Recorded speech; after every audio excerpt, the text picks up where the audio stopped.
Hey guys, tonight we're stepping into the flickering shadows of a medieval monastery where scribes fought exhaustion and ink-stained madness to save knowledge from oblivion.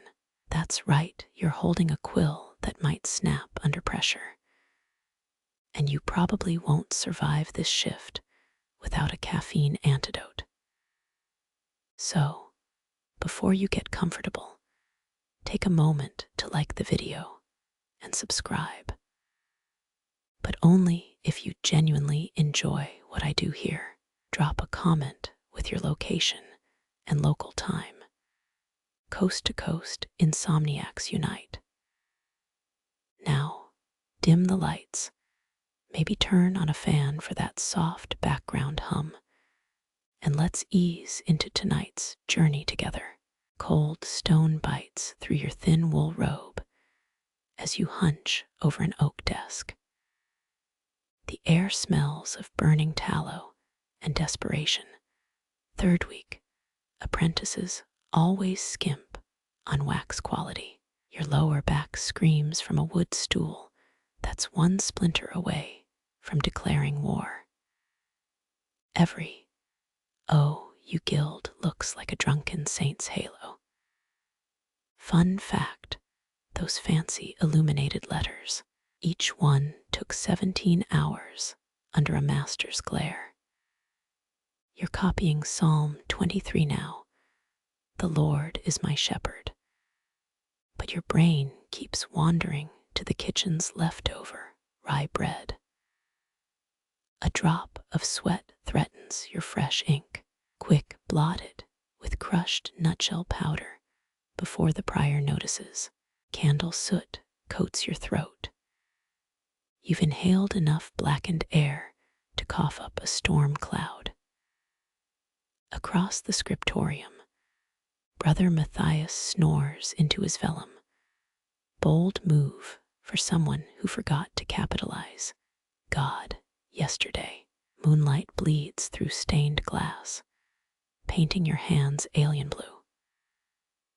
Recent scrapings found traces of garlic and egg yolk in the black ink, either a preservative or someone's lunch. Your quill scratches like a mouse gnawing through salvation. The margin tempts you. Draw a tiny monster, eating the letter Q. Resist. Last guy who doodled a dragon got sentenced to copy Leviticus backwards. Wind howls through a crack in the cloister. Goosebumps rise as you imagine spectral librarians judging your penmanship. Scholars still argue whether these monks hid secret messages in animal-shaped doodles or just really missed their farm boy days. Your candle sputters. Time to trim the wick with your eating knife, the one still sticky with fig jam. A bell tolls for midnight prayers. Your eyes strain to parse the abbot's handwriting. Is that a bee or a drunkard's stumble? The "Let there be light" page glows with gold leaf, and 5 layers of your regret. 10 more folios to go. Your hand cramps into a claw. 3 hours later, wax pools like molten amber around your trembling fingers. You've spelled righteousness as rictosness twice. Somewhere, a scholar in 3023 AD will facepalm at your legacy. The mice have started eyeing your inkwell. Outside, a wolf howls. Or maybe it's Brother Stefan's stomach.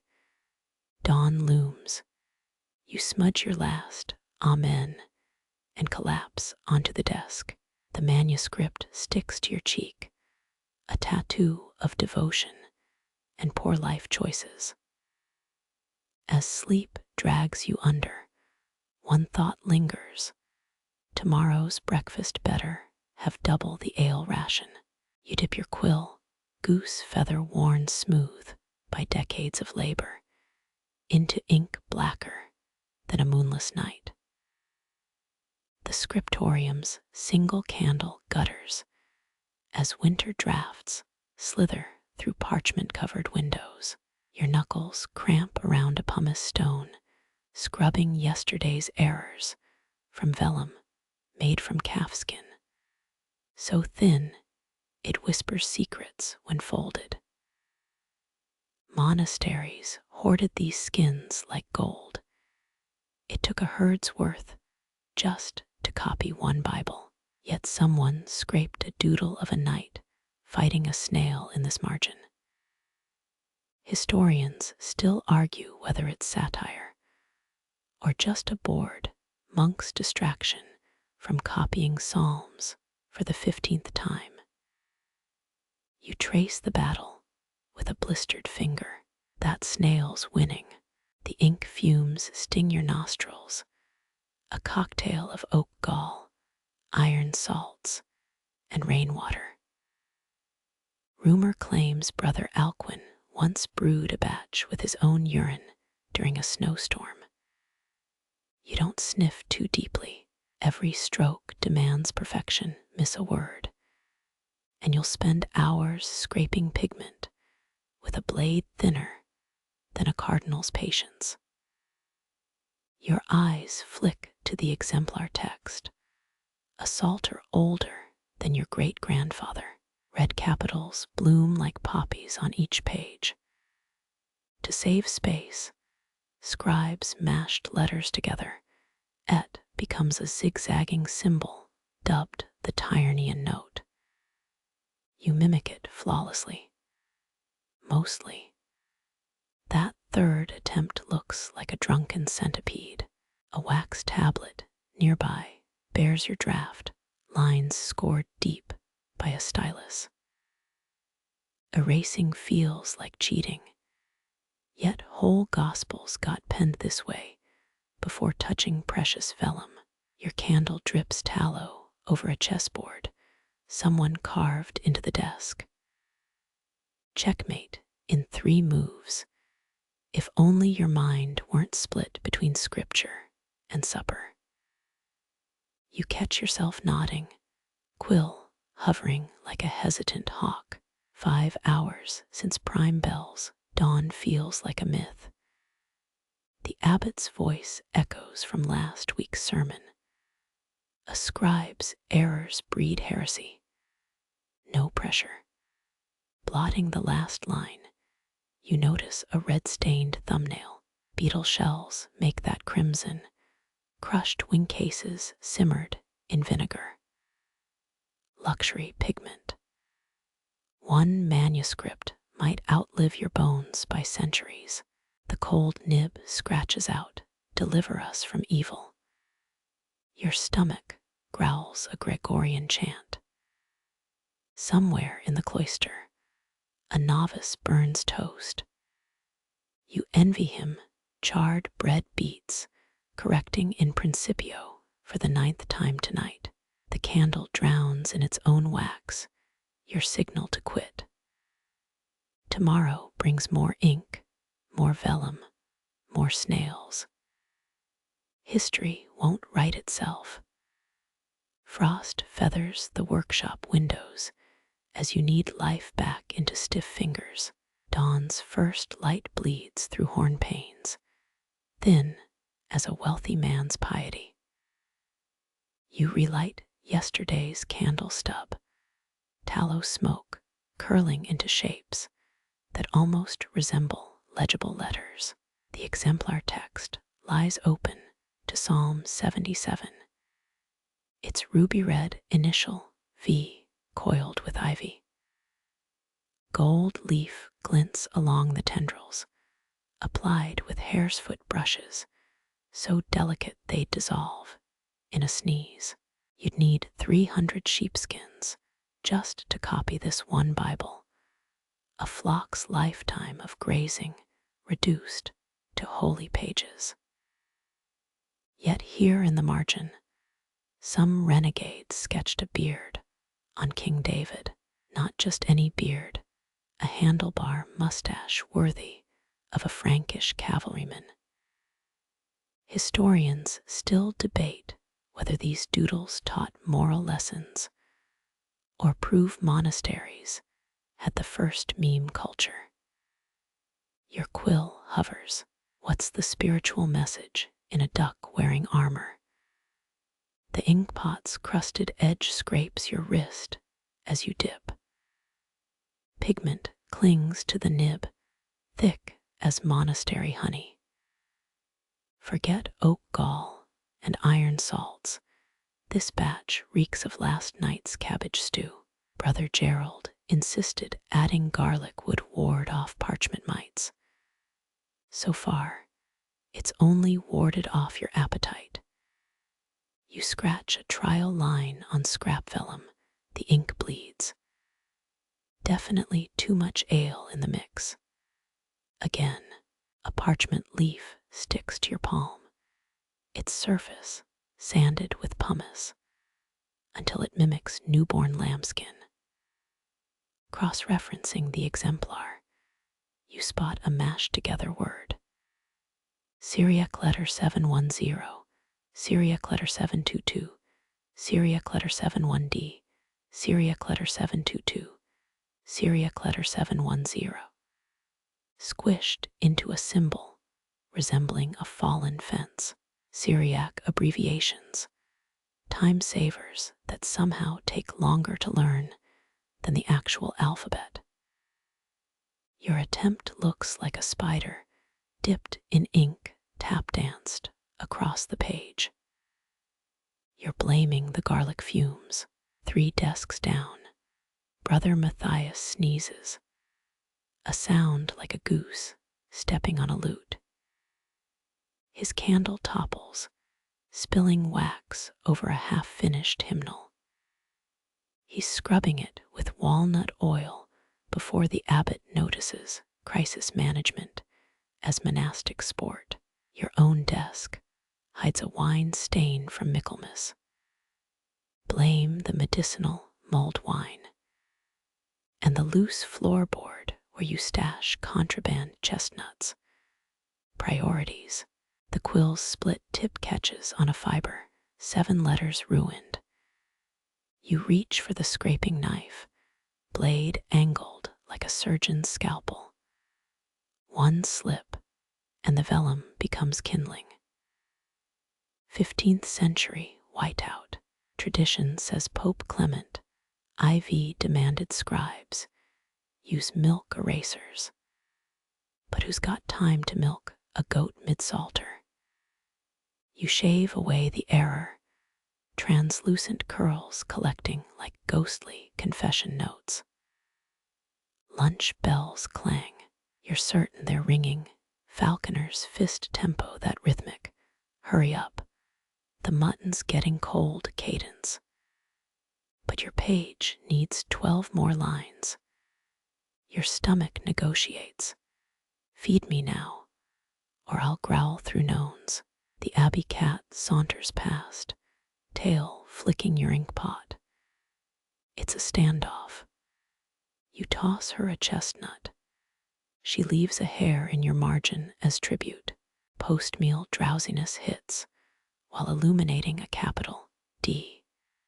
Your minium orange pigment swirling into a lopsided sun. Vermilion would have been cheaper, but this codex is destined for a bishop's hands.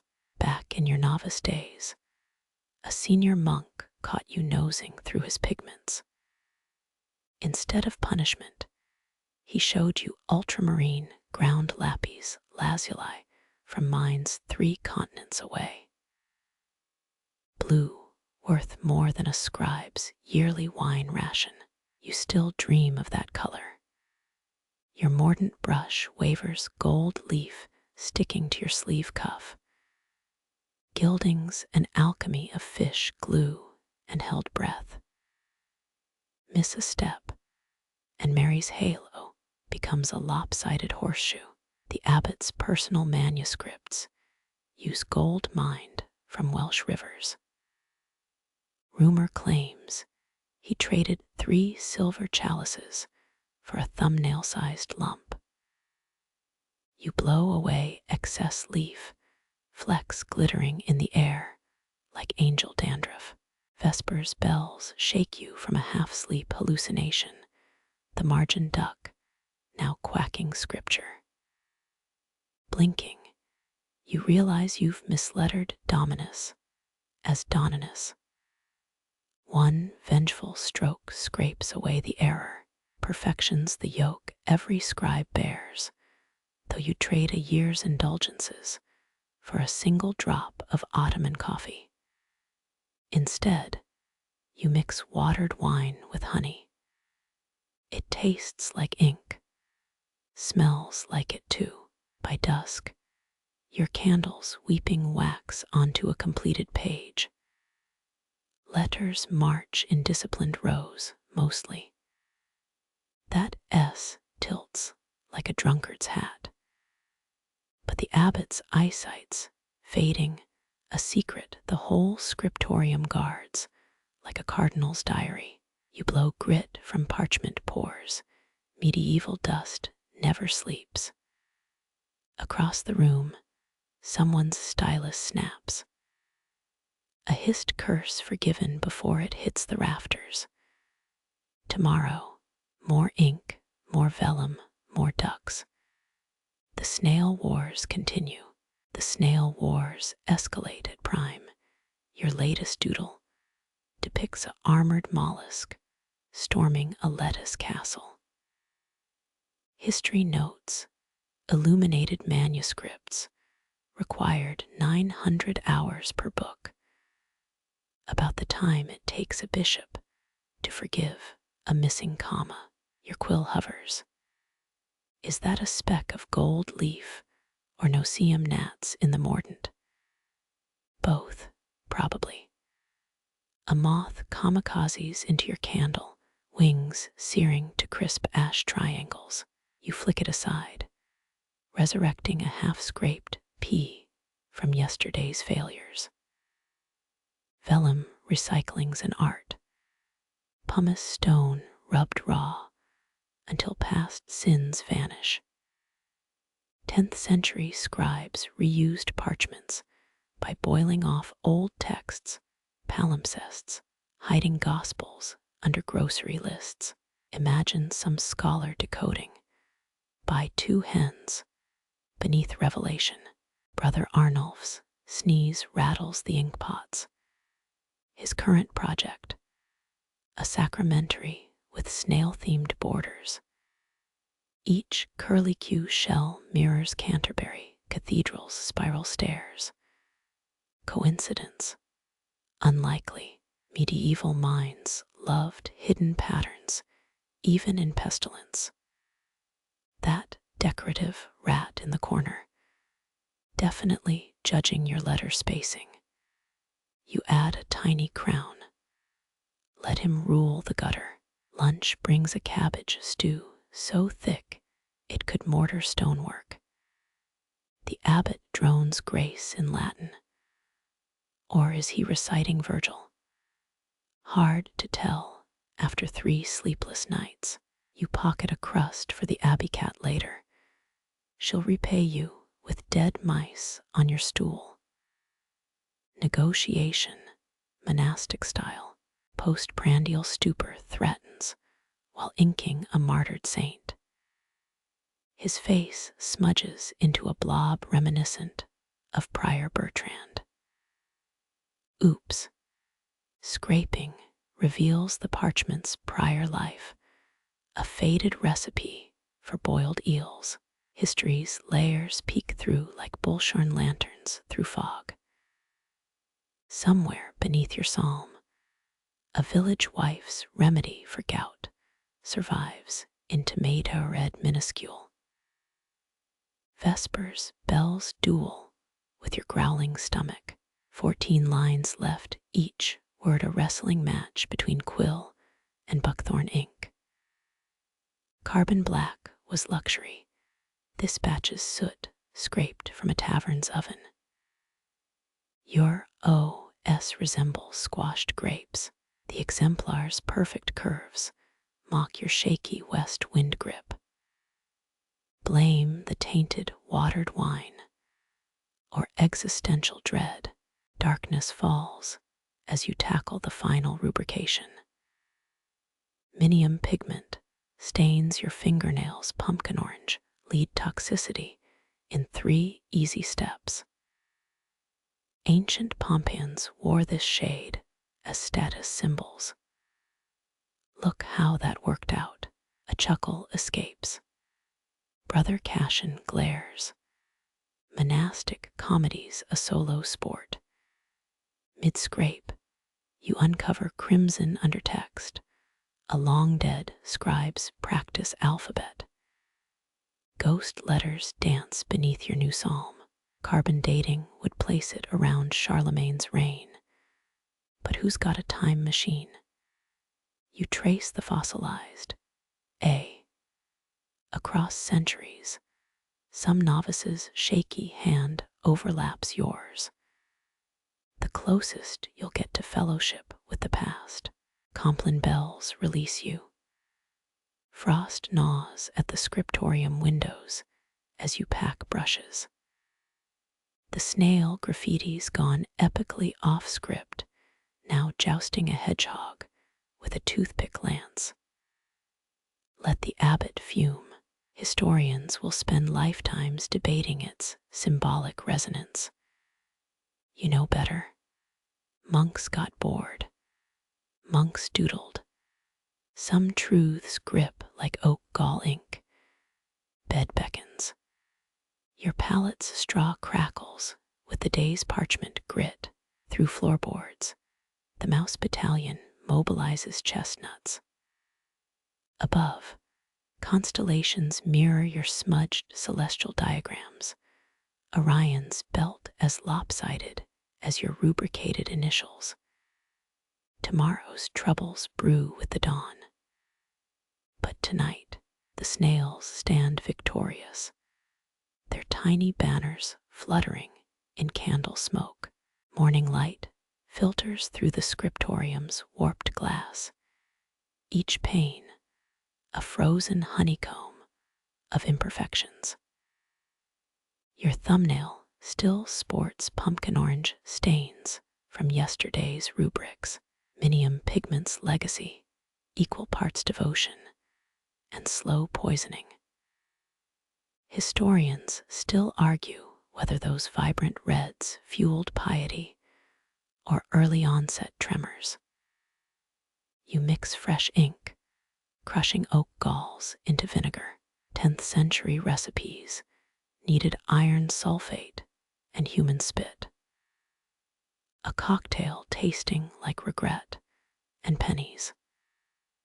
The abbot inspects your progress, sniffing at the crucifixion scene's golden halo. Ultramarine blue once cost more than gold, crushed lapis hauled from Afghan mines by donkey caravans. Your budget substitute, ground azurite flecked with pyrite. The results shimmer like a drunkard's vision of heaven. Prior Bertrand's portrait gains unintended character when your quill slips. Now he sports a comet-shaped birthmark. Divine intervention, you decide. A novice delivers a reed pen carved to resemble a dragon. Fanciful tools breed heresy, mutters Brother Cashin. You nod gravely while sketching the beast breathing flames onto a capital D. Margins bloom with mischief. A hare in monk's robes pelts a wolf with salters. Bestiary meets grievance list. Some argue these doodles were covert protests. Others insist they're just ink-stained boredom. The truth: start copying Genesis for the 5th time. See what crawls from your quill. Noon brings a bread loaf, so dense it could anchor fishing nets. You trade crusts with Arnulf for his surplus vermilion pigment. The deal sours when his crimson renders your cherubs looking sunburnt and queasy. Medieval paint mulling required calf brains as binder. Tonight's dinner suddenly seems riskier. Heathen winds rattle the scriptorium door, or is that your stomach impersonating a dire wolf? The candle gutters, shadows transform your desk into a puppet theater. A capital M becomes a mountain range, smudged lettering mimics storm clouds. Monastic life turns every spill into allegory. That wine stain, clearly the River Jordan. Vespers approaches with your least favorite task, gilding. Pressing gold leaf onto sticky mixtion, resin feels like defacing a sunset. 12th century craftsmen swore by garlic juice for adhesion. Garlic, because nothing says holy text like a waft of Italian kitchen. You sneeze, sending a saint's halo skittering into the gutter. Salvage operation, declare it a minimalist nimbus. Dusk's fingers pry at the windows as you decode a smudged exemplar. The original scribe wrote salvation, as salved you, centuries of scholars debating the extra squiggle. Youthful error, secret code, you replicate it faithfully. Let the next millennium's doctorates hinge on your copyist shrug. Final stroke lands as bells toll Compline. Your initials hide in an ivy tendril nestled beside a tiny griffin-dragon hybrid. Future archivists will dissect its meaning. For now, it's just you and the quiet confession of scraping knives. The snails have annexed the margin, raising a flag made from your discarded gold leaf. Victory never sparkled so cheaply. Straw pallet creaks under your weight. Somewhere, a mouse gnaws yesterday's vermilion-stained rag. Your last thought before dreams pull anchor. Tomorrow's ink will mix today's mistakes with fresh arrogance. The cycle's older than Canterbury, and twice as stubborn. Your eyes snap open to a chill worthy of St. Cuthbert's tomb. Dawn barely stains the Scriptorium's east-facing bull's window. That mouse from last night, currently auditioning as a choir director atop your ink-stained pillow. Frost etches cryptic patterns on your discarded quills. Medieval scribes warmed their hands with linseed-soaked rags, flammable hand warmers doubling as career enders when dozing off. You shrug into a robe stiffer than a bishop's conscience. Beneath your desk, the snail army's latest conquest. Their slime trail manifesto glints with yesterday's stolen gold leaf. 13th century Marginalia often depicted snails battling knights. Some claim it's social satire. Others insist monks just really hated garden pests. The truth, try drawing chainmail for 3 hours. See what nonsense claws its way out. Breakfast is peas pottage, a lukewarm insult to legumes everywhere. Brother Arnulf barters a honeycomb for your leftover vermilion. His pouch leaks something suspiciously iridescent. Beetle-shells, he whispers, for purple fit for kings. You pocket it. Future use problem. Your quill hovers over a psalter's insipid page. Initial caps require elephant-sized confidence. One false stroke, and you're erasing with stale bread for hours. Gold leaf clings to your sleeve like a misguided disciple. German illuminators used crushed rose petals to clean their brushes. The scent must almost justify the backache. A commotion erupts by the cloister brother Thaddeus. New sundial has apparently offended the sacristan. Arguments over timekeeping divided monasteries for centuries. Should hours follow the sun or the king's decree? No one mentions the real issue. Missing terse prayers for a quick nap. Lunch arrives via novice with a black eye. Cooks rage over spoiled garum, he mumbles. The fish sauce's fermentation process involved months in open vats. Street vendors would have gagged. You nibble bread flavored with airborne regret. The abbot inspects initials while sneezing grape must. Rhineland winemakers donated vintage notes to pious scribes. Divine inspiration or cheap plonk. You spot a drop of magenta blooming in his beard. Paul the deacon's chronicle never mentioned this. Your stylus slips during a particularly righteous cue. The flourish becomes a seraphim's smirk, complete with your signature eyebrow arch. Carbon ink resists scraping. Time to claim divine vision. Swiss monasteries allegedly hid anti-papal doodles in musical notation. Emperor Henry IV's supporters would have paid a fortune for this. Vespers looms. Gilding duty returns like a jilted lover. That stolen honeycomb, useful. Sticky fingers press gold leaf into the virgin's robe hem. Good enough for a vision from 6 feet away. Regensburg craftsmen swore saliva worked better.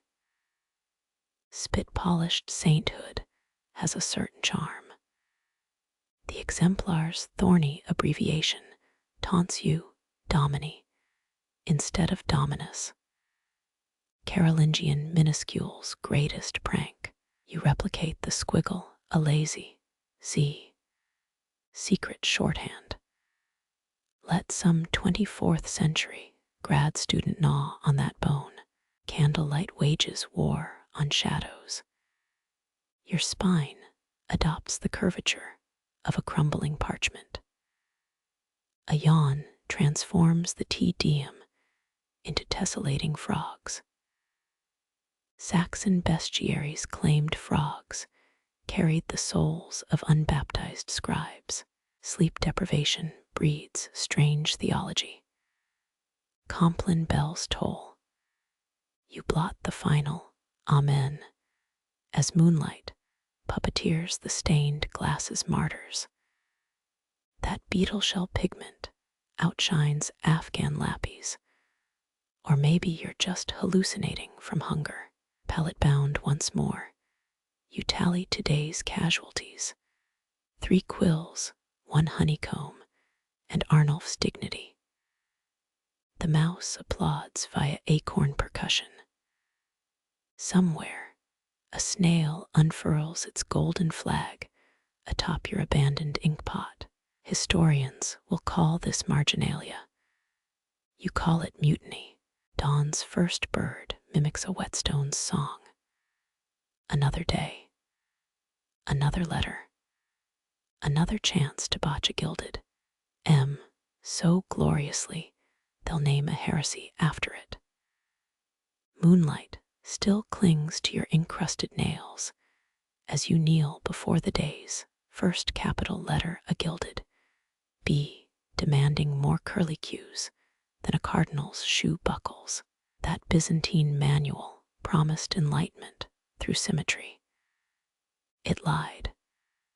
Your compass pricks your thumb in rhythmic betrayal. Venetian scribes once used lamp-black ink made from burned wine lees, and you're suddenly jealous of their priorities. The abbot's prized peacocks stage a coup outside the refectory. Their screeches could have ended the investiture controversy faster than any papal bull. Brother Arnulf materializes with a bowl of relic soup, 3 lentils swimming in ale. Cistercian fast days inspired this culinary heresy. Your spoon unearths a suspiciously molar-shaped turnip chunk. You trade a semi-legible pater noster for charcoal from the kitchen hearth. Missing ascenders, just claim liturgical minimalism. That snail from yesterday's Marginalia now sports a miniature pilgrim badge carved from your last wax tablet. Historians still argue whether illuminated manuscripts inspired the first board games, or vice versa. The truth bleeds into the vellum's edge as you smudge a phoenix's tail, feathers into oblivion. Noon brings a debate over mordants, the acidic liquids that make pigments stick. Brother Thaddeus swears by fermented barley. You vote for anything not reeking of pickled despair. Winchester's Scriptorium used garlic-infused vinegar to fix red inks, a fact omitted from their angelic-looking manuscripts. Your current batch bubbles like a disgruntled poltergeist. A novice arrives with St. Drogo's balm, goose fat mixed with rosemary. Applied to aching hands, it transforms your quill grip into a buttered eel. Drogo couldn't even protect his own relics from being stolen by sheep farmers. Your script slants westward, threatening to slide off the page entirely. Vespers arrives hours late thanks to Thaddeus. Sundial adjustments.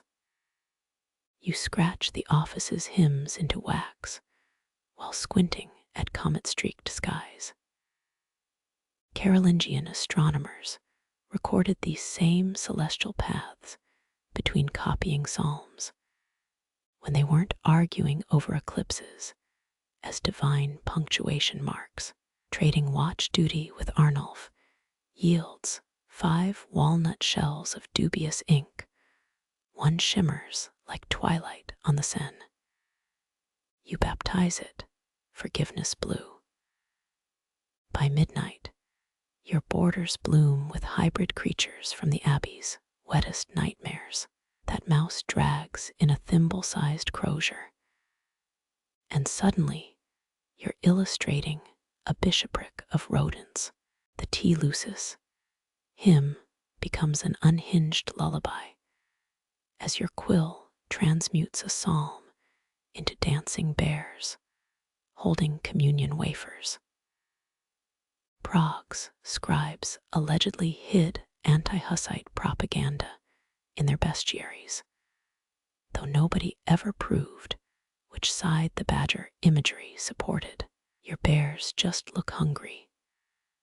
Dawn arrives as a gray smear across the cloister tiles. You've somehow grafted 3 psalms into an epic about a salad-obsessed hermit. It's heretical, but rhyming endive, with divine light felt inspired at the time. The abbot's cough behind you suggests otherwise. 3 days later, your masterpiece hides beneath a respectable beatus fur text, the original pigments bleeding through just enough to haunt future liturgists. Beneath the final Amen, a tiny snail raises its antennae in triumph. You ink a speech bubble. Acta est fabula. The mouse approves via vigorous cheese theft. Sleep claims you mid-sentence, your quill sketching unconscious spirals that'll baffle tomorrow's novice. Somewhere between dreams and dawn, the Vellum decides to keep your secrets. For now, your eyelids drag open to Vellum stuck to your cheek, the Psalms now permanently accessorizing your face. Dawn bleeds through the Scriptoriums, single window, a sneaky rectangle of light creeping past Thaddeus, sundial calibrations. The inkwell's crust tells you someone added henna overnight. Monastic prisons should really outlaw unsupervised alchemy. Brother Arnulf's sandals slapstick their way in. He's clutching a jar of liquid that glows like peasant superstition. Tiberia's iron gall, he announces. Your nose wrinkles. The stuff reeks of vinegar and crushed oak apples. Medieval Europe's go-to ink recipe, perfected by Arab chemists centuries prior. The church approved it after declaring walnut-based inks too Lutheran in hue. You dip your quill and watch letters bite into the page dark as a cardinal's regrets. The nib snags. Arnulf's secret ingredient, chopped raven feathers, improves flow. He insists. You're 80% sure he just hates birds. Margins sprout accidental inkblot hydras, one's wearing a mitre. Historians still argue whether medieval scribes hid subversive doodles or just had hands cramping from Latin declensions. Noon brings a crisis, the green pigments gone sentient. Mold or divine intervention. Thaddeus votes for scraping it onto bread.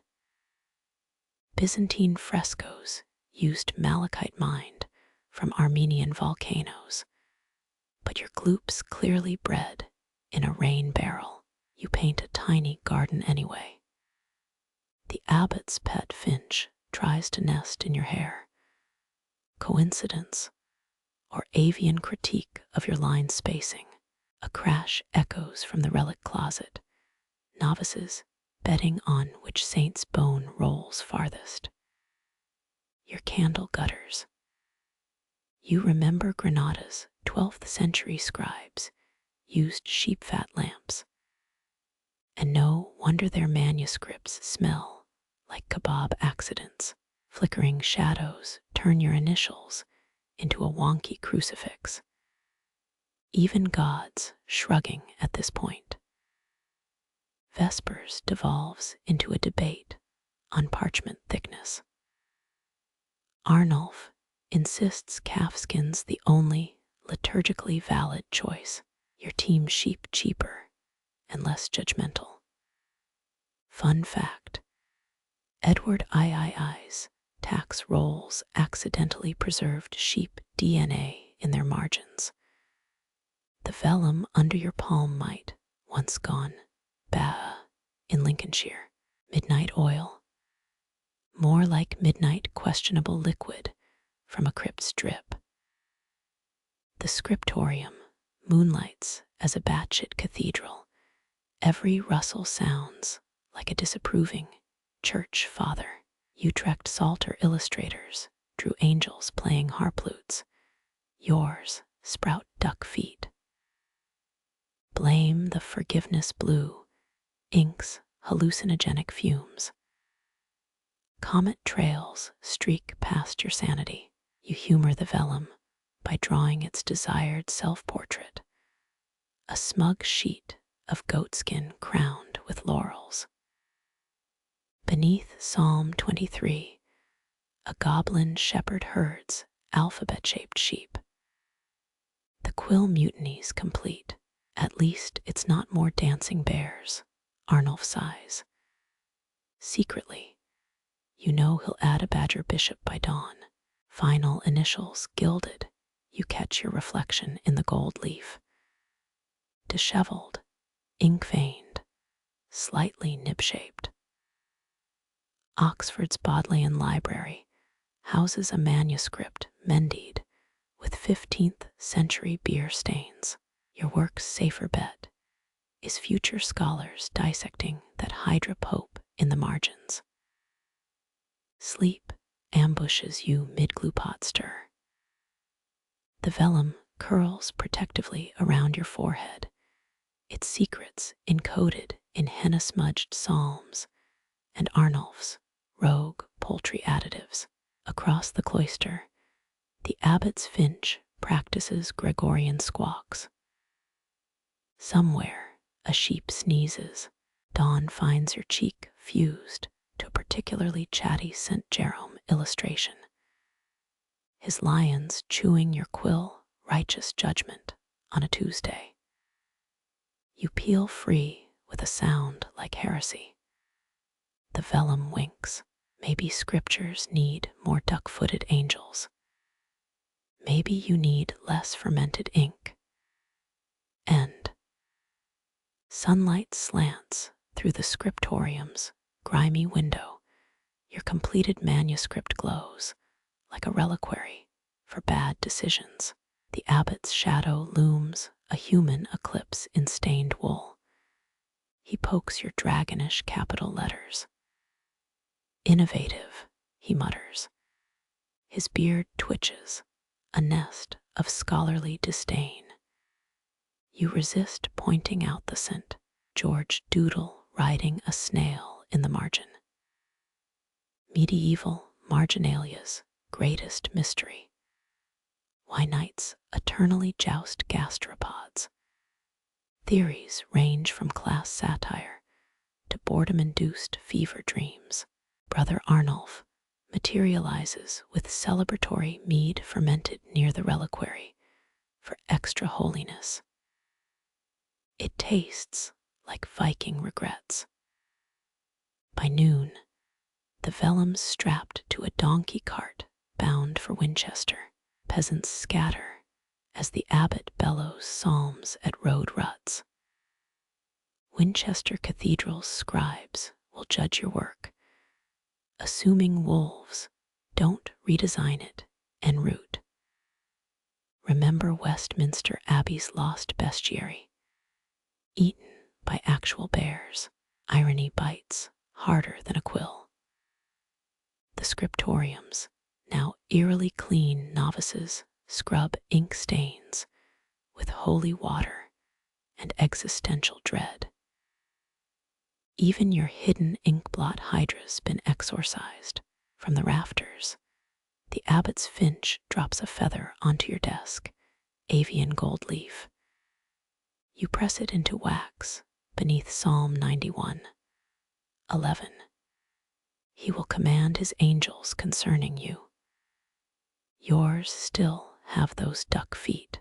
Historians still argue whether medieval doodles encoded heresy or monks just sucked at drawing wings.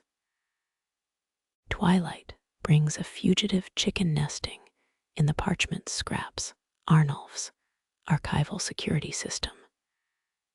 Its clucks echo the Vespers choir. You feed it crushed oak apples. Don't ask why. By Compline, the birds laid an egg in the rubricator's gum Arabic pot. 16 hues of yolk now tint the next missal's capitals when future restorers find gelatinous smudges in 2302 AD. They'll invent elaborate alchemical theories. You hope they credit the hen. Your last quill snaps, a martyr to title page. Verse 27. Arnulf donates his eyebrow tweezers as a stylus. Expert advice. Never trust monks with improvised tools.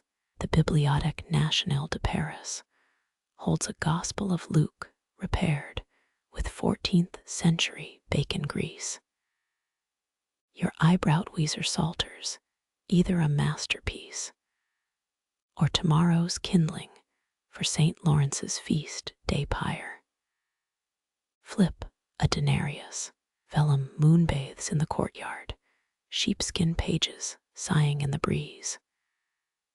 You catch one whispering to the abbey's turnips. Great. Now vegetables are literate.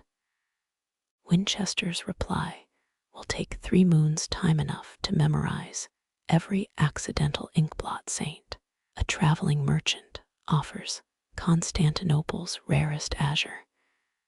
It's mold from his left boot. You barter 2 salter jokes and a dried fig. Art demands sacrifice. Dawn's 5th sneeze shakes your cot. The goat-gnawed lectern's missing a leg, apocalypse now, or bad carpentry. You chisel replacement gargoyles from candle wax. Beside you, Arnulf illuminates a biblia pauperum with beetle-wing green. German nuns once bred jewel beetles just for pigment. Their convents sounded crunchy.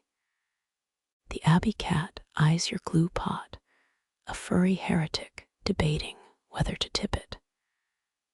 Moths stage a raid on the linen binding threads. You wage holy war with a thimble and questionable Latin. The finch, now your sole ally, dive bombs intruders. By prime, you've invented the world's first insect-repelling hymnal. Take that, Gutenberg. In the calm, you add a tiny snail knight to the colophon armor welded from your broken quills. Let scholars decode that for the next 7 centuries. Your forehead meets the desk, Vellum imprints mapping your final surrender.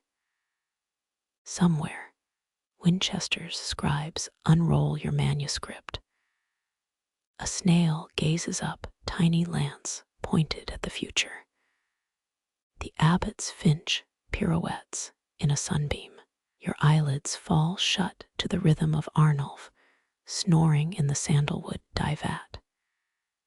Histories written by the sleep-deprived and annotated by the blissfully oblivious. You wake to parchment pressed against your cheek, a fossilized memory of last night's desk communion. Arnulf's still submerged in the divat, his snores bubble through indigo sludge. The finch breakfasts on encrusted crumbs. A horn blares beyond the abbey gates, Winchester's courier hauling your judgment in a lead-lined tube. Historians confirm these containers often held holy writ and the occasional smuggled cheese. The abbot marches in robes billowing like a siege tent. He cracks the seal with a dagger that's definitely not regulation. Scrolls unfurl like accusatory tongues. Your stomach churns louder than a medieval plumbing system. Winchester's scribes praise your vigorous quill work, but demand explanations. Seems your snail knight's lance pierced a psalm number. The margin note reads, "Crusade against numerology." A smoky chuckle rumbles from the abbot's beard cave. They've ordered 12 copies. Relief floods your veins, then evaporates. Transcribing errors mean excommunication. Classic church HR policy. You glance at the hen still camped in the gum Arabic. Its latest egg sports a yolk, the exact Pantone of Byzantine gold. Experts think Constantinople's dymasters imported lapis lazuli from Afghanistan, strapped to donkeys for months. You trade your stylus for 1 hour of their Amazon Prime. The finch drops a wing feather into your lap, avian moral support. You dip Arnulf's eyebrow tweezers into fresh gall ink. 10 months of copying stretch ahead. And Winchester wants all capitals. Your knuckles already ache. Monastic records show scribes consumed 8,000 almonds annually during such marathons, crushed between vellum sheets. Possibly, rain drums the scriptorium roof, a liquid metronome for your quill. You sketch a hedgehog lecturing your snail knight in canon law. The abbot squints. Allegorical. Yes, you lie. He nods solemnly. Every generation projects meaning onto inkblots, even his. Last year, he swore he saw the Virgin Mary in a spilled beetroot stew. Night falls with your 73rd Dominus. The hen retires to Arnulf's abandoned sandal bucket. Tomorrow brings more capitals, more ink, more existential negotiations with punctuation. Somewhere, your original manuscript rests in Winchester's vault, beside Alfred, the Great's handwritten grocery list. Archaeologists found it folded inside his war souvenir spoon collection. Priorities. You etch a final snail into the margin armor, gleaming with yesterday's egg yolk. Historians will call it a devotional anthropomorphism. You call it revenge on lowercase letters. As dawn bleeds across the desktop, the finch trills a Gregorian beat. Your eyelids sag, shut midglyph. Let future scholars ponder why Psalm 118 ends with a snail riding a hedgehog.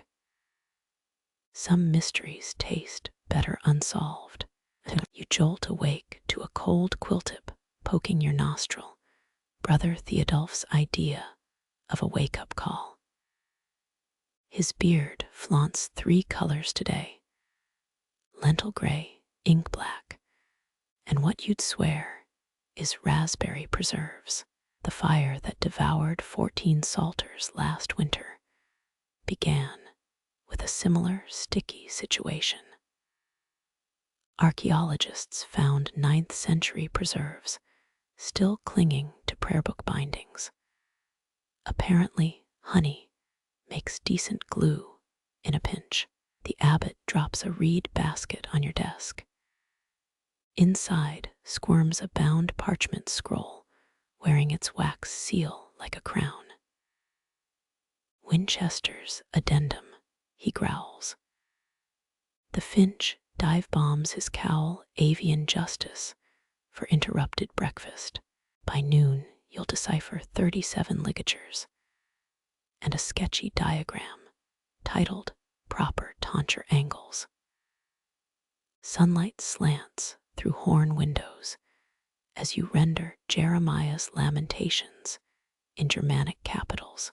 Your thumb discovers a hidden illustration, a bishop arm wrestling a squirrel over a communion wafer.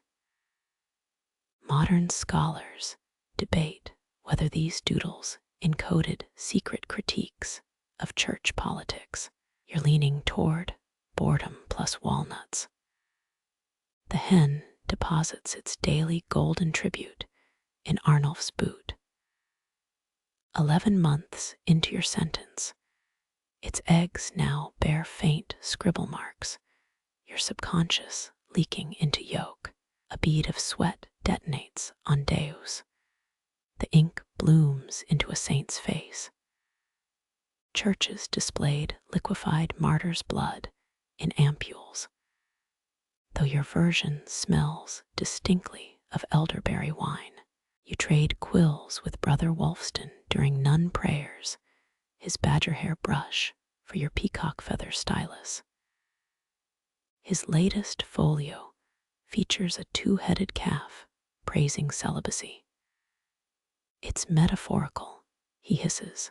You nod like you've never drawn anything weirder than a geometric rosette.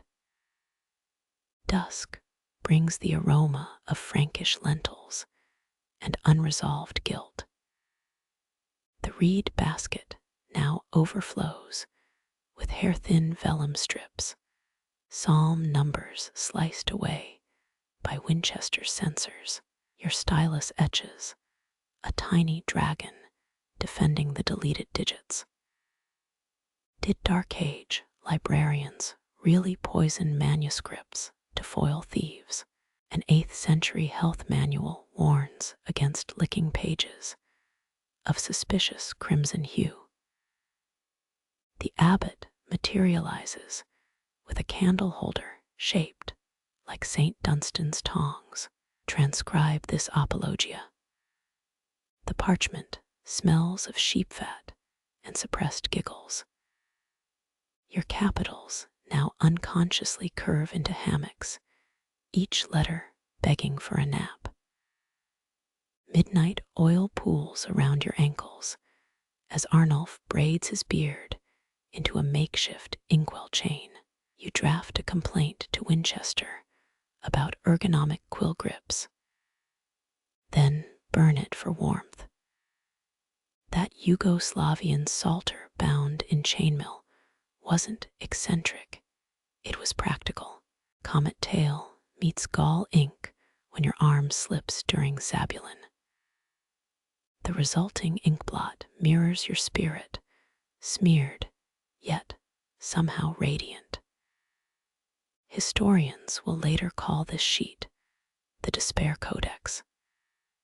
You'll know it as the night Brother Theodulf traded you good lamp oil for turnip beer. First light reveals your capital E's have grown tiny feet. The finch drags a beetle carapace across your desk, a miniature bishop's mitre. Somewhere in Burgundy, a noblewoman pores over your snail Marginalia and smiles. 10 generations, hence they'll x-ray this vellum, find 7 layers of corrections, and still miss the egg yolk fingerprint on Zephaniah 3:17. You squint at the yolk-stained vellum, your fingerprint forever bronzed in Zephaniah's margins. The abbot slaps down a folio reeking of vinegar and regret. His tonsure glows pinker than normal sunburn from yesterday's penitent pilgrimage to the orchard. Historians confirm 9th century scribes used fermented oak galls for ink. They rarely mention the apprentice who once brewed an entire batch into prison wine. Your thumb catches on a vellum flaw. The calfskin's hair follicle becomes a tiny cannon aiming at Psalm 91's fiery arrow. Experts think Winchester imported Nile crocodile skins for prestige parchments. You're just glad this one didn't arrive wearing its original owner. Midnight finds you etching constellations between Haggie's prophecies. A tattered bestiary claims griffins guarded Scythian gold mines, never mentioning their real job was eating monks who dozed off during vigils. The finch now nests in your inkwell shelf, its chirps syncopating with your quill scratches. You uncover a psalter annotation in peppermint-scented ink, Cardinal Alcuin's notorious insomnia cure. The formula involves crushed emeralds and 3 drops of wolf saliva. Scholars still debate whether his nightly illuminations meant divine visions or accidental hallucination cocktails. Dawn leaks through the Scriptorium's arrow slits. Your latest capital Q has sprouted a duck's head, devouring the descender. Brother Wolfston swaps your wilting quill for a fresh one fletched with suspiciously red feathers. "Sparrow," he insists, "you've read enough bestiaries to know phoenix plumage when you see it." The abbot returns wearing a frown and a new pectoral cross shaped like a chicken wishbone. Emendations. He tosses a Winchester decree thicker than your thumb. Its wax seal depicts Saint Boniface excommunicating a particularly smug-looking badger. You prick your finger on a gnome's spear drawn in the margin 14th blood sacrifice to this copyist's war. Medical scrolls recommended mixing scribe's blood with iron salts for indelible rubrics. Your version just clots into something resembling a hairy apostrophe.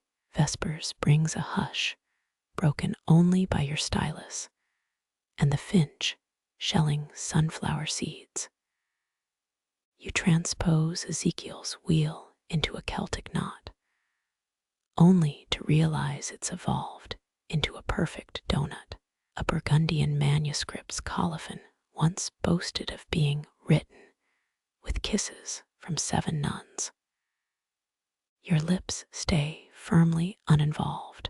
Moonlight douses the scriptorium as you varnish Revelations 7 seals with juniper resin.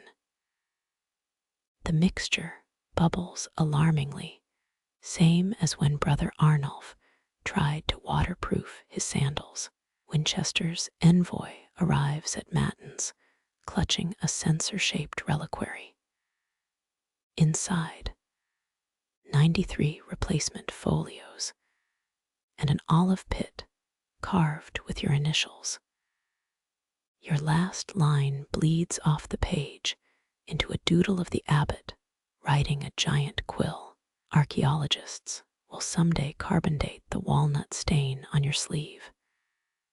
Tonight, it's just another smudge binding you to 8 centuries of ink-stained wrists. The finch drags a cobweb across your desk, silver threads weaving themselves into the colophon's final flourish. The cobweb's last strand glues itself to your pinky, nature's attempt at a fingerprint lock. You blow it free, watching the filament catch moonlight like a spectral harp string. Across the desk, the abbot's chicken bone crucifix winks, its gold leaf flaking onto a decree about proper cheese storage during Lent. Historians confirm medieval monasteries strategically placed inkpots near hearths to keep pigments from clotting, which explains why your toes keep sticking to spilled vermilion. That suspiciously red quill Brother Wolfston gave you. It started growing. Tiny feathers sprout between the barbs, each barbule etched with microscripts of Beowulf in Old English. You swear one passage reads, "Here lies Brother Ethelred, crushed by a wayward bookwheel." The finch eyes it like a rival. Midnight chiaroscuro paints your workspace. Juniper resin swirls, mimicking storm clouds over Revelations 7 seals. Your thumb finds a gnome's face someone carved into the desk centuries ago. Its wooden tongue protrudes toward Ezekiel's donut wheel. A marginal doodle shows St. Augustine arm wrestling a squid. Crusty wax drips form the creature's tentacles. Medical texts from Salerno prescribed squid ink for melancholy. You're starting to see the appeal. The candle sputters a warning. You catch its hot wax tears on a psalter's blank page.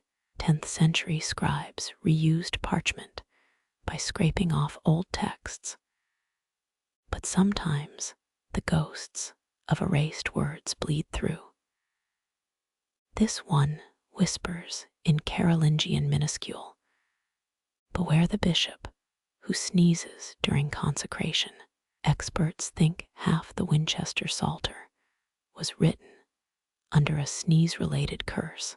Your stylus hovers over the colophone's final curve, that mythical border between scribe and spectre. One more stroke, and this becomes someone else's midnight problem. The vellum dimples under your palm, still warm from whatever bovine drama preceded its pelting. You have expected to moo. Dawn's first glare hits the Scriptorium's lone window, a cataract-filtered sunbeam spotlighting your desk. The finch drops a molted feather into your inkwell. Together, you've perfected the art of silent collaboration, though its contributions trend toward abstract expressionism. A dried rosemary sprig crumbles into your hair, yesterday's failed attempt at warding off the parchment moth invasion. The abbot's sandal flap announces his arrival seconds before he does. His new belt buckle bears an enamel scene of Noah's Ark. If Noah had opted for unicorns instead of horses. "The bishop wants," he begins, then freezes. His gaze locks onto your gnome-carved desk squid. Historians still argue whether medieval clergy actually believed in sea monsters or just enjoyed drawing them scoring touchdowns against saints. He leaves a scroll case smelling of lavender and panic. Inside, a commission to illustrate Boethius' Consolation of Philosophy, using only colors derived from crushed beetles. Your first sketch resembles Lady Philosophy arm wrestling a giant ladybug. The finch approves. Vesper's bells tremble the ink in its well.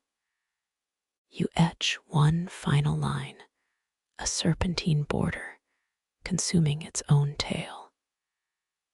Some 12th century monk probably drew the same thing while contemplating infinity, or just really liked Ouroboros memes. As you cap the ink pot, a flake of gold leaf sticks to your cheek, temporary gilding for the haggard.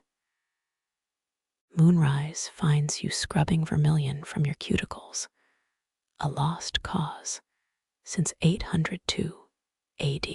The Scriptoriums shadows stretch into cursive shapes. That gnome's face seems to smirk wider now. Behind you, the abbot's chicken bone cross glints against a star-pricked sky. Or is that just the votive candle reflected in his balding scalp? You pocket a feather, not the possibly phoenix one, as a souvenir.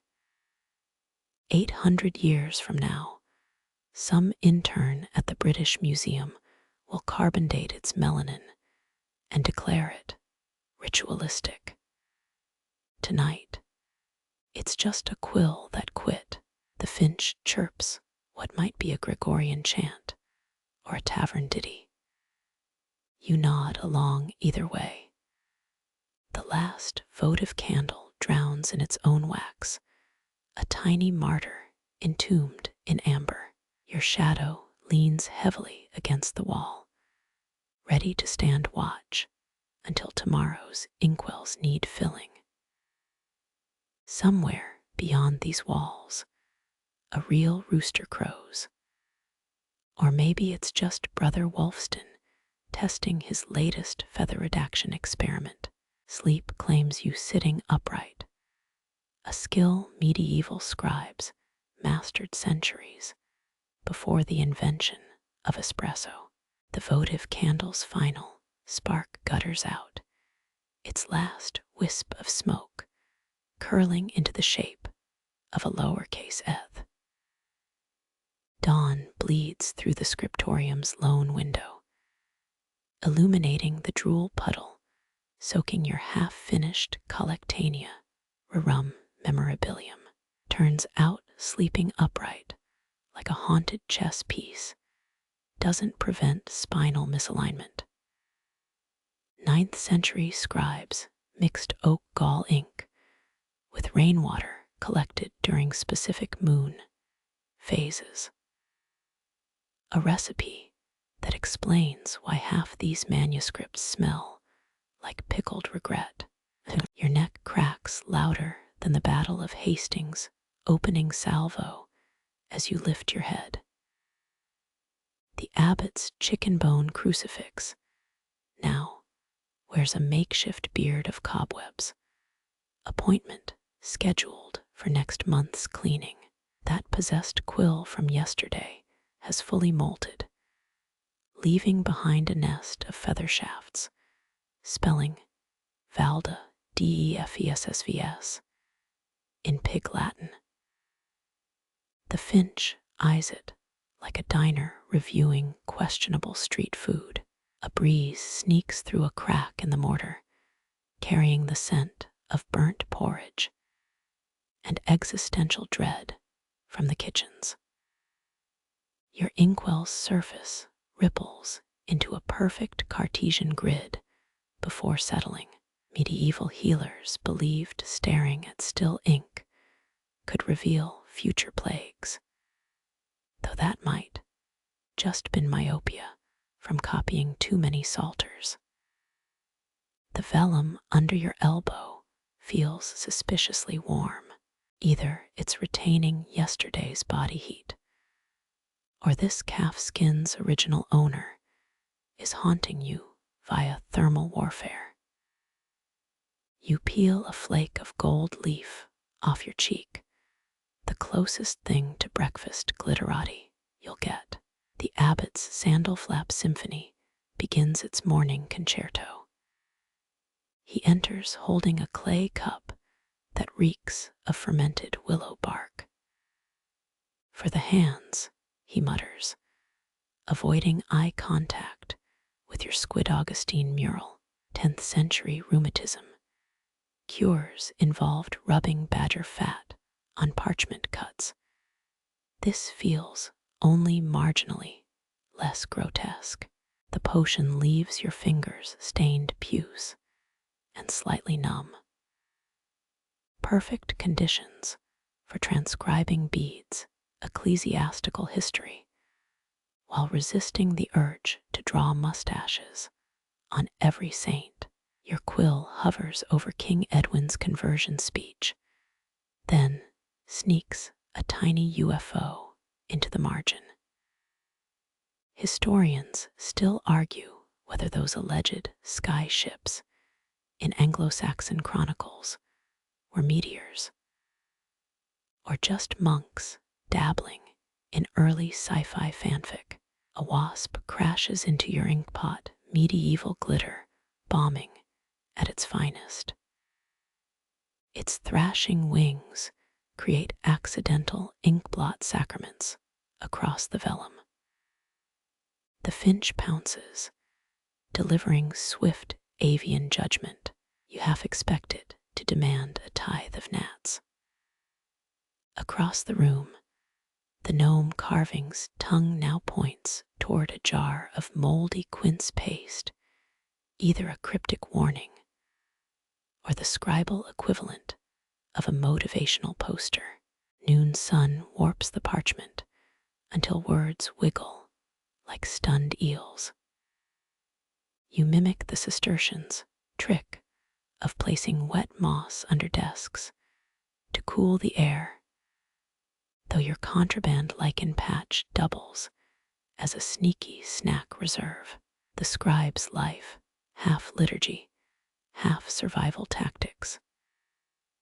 That squid-drunk St. Augustine in the margin seems to nod in solidarity. Vespers bells toll, shaking loose a moth pupa from the rafters.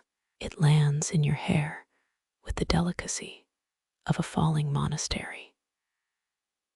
Medical manuscripts claimed moth dust cured jaundice, but right now, it's just making your scalp itch like you've got a direct line to Satan's switchboard. The abbot returns, squinting at your now UFO-studded bead. His silence speaks volumes bound in gilt-edged leather. Dusk resurrects the Scriptorium's ghosts, parchment whispers swelling beneath fresh ink. That recycled vellum sheet finally reveals its secret. Beneath your script about Northumbrian kings, a palimpsest shimmers, 9th century Greek grocery lists arguing about lentil prices. Experts confirmed Byzantine monks often reused parchment, though none predicted a drachma debate would underlie King Ethelstan's coronation rites. You smear the last drop of ink into a comma shaped like a sheep's tail. The finch deposits a berry on your desk, payment for tolerating its avant-garde additions to your manuscript. Somewhere below, a novice screams about a haunted dough starter. The moon inks itself into the sky, mirroring your quill's curve. Sleep comes not as a thief, but as a tipsy illuminator, smeared gold leaf across your eyes. The gnome's carved smirk softens into something resembling approval. Or gas.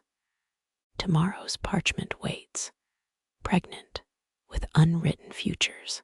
Tonight, the only chronicle you compose is the arrhythmic tap of moth wings against glass. An unauthorized sequel to Beowulf nobody commissioned, but everyone receives. You wake to the scent of burnt honey wax and existential panic. Someone's hidden the pumice stone for erasing mistakes. A fly drowns in your inkwell, its final dance etching Morse code even the Abbey's resident cryptographer couldn't decipher. Turns out 9th century scribes used lapis lazuli from Afghanistan for blue inks. A fact that explains why this manuscript's budget smells like distilled regret. Your quill levitates over a fresh vellum sheet until you realize it's just dangling from a cobweb. The abbot's new motivational mural depicts Saint Jerome being nibbled by philosophical hedgehogs. Apparently, hedgehog quills were once used to prick meditation points in parchment, though monks probably didn't intend to inspire rodent-based existential crises. The Scriptorium's resident snake-eyed cat bats at your foot, mistaking ink-stained toes for eldritch caterpillars. You translate a passage about Merovingian tax laws while resisting the urge to sketch the fiscal policies as interpretive dance. Historians still argue whether those squid-headed angels in Burgundian manuscripts represent divine beings or just monks coping with bad mead. A thunderclap rattles the stained glass, baptizing your workspace in prismatic light. Your suddenly technicolor manuscript now portrays King Clovis I as a disco enthusiast, unintentional, but historically plausible.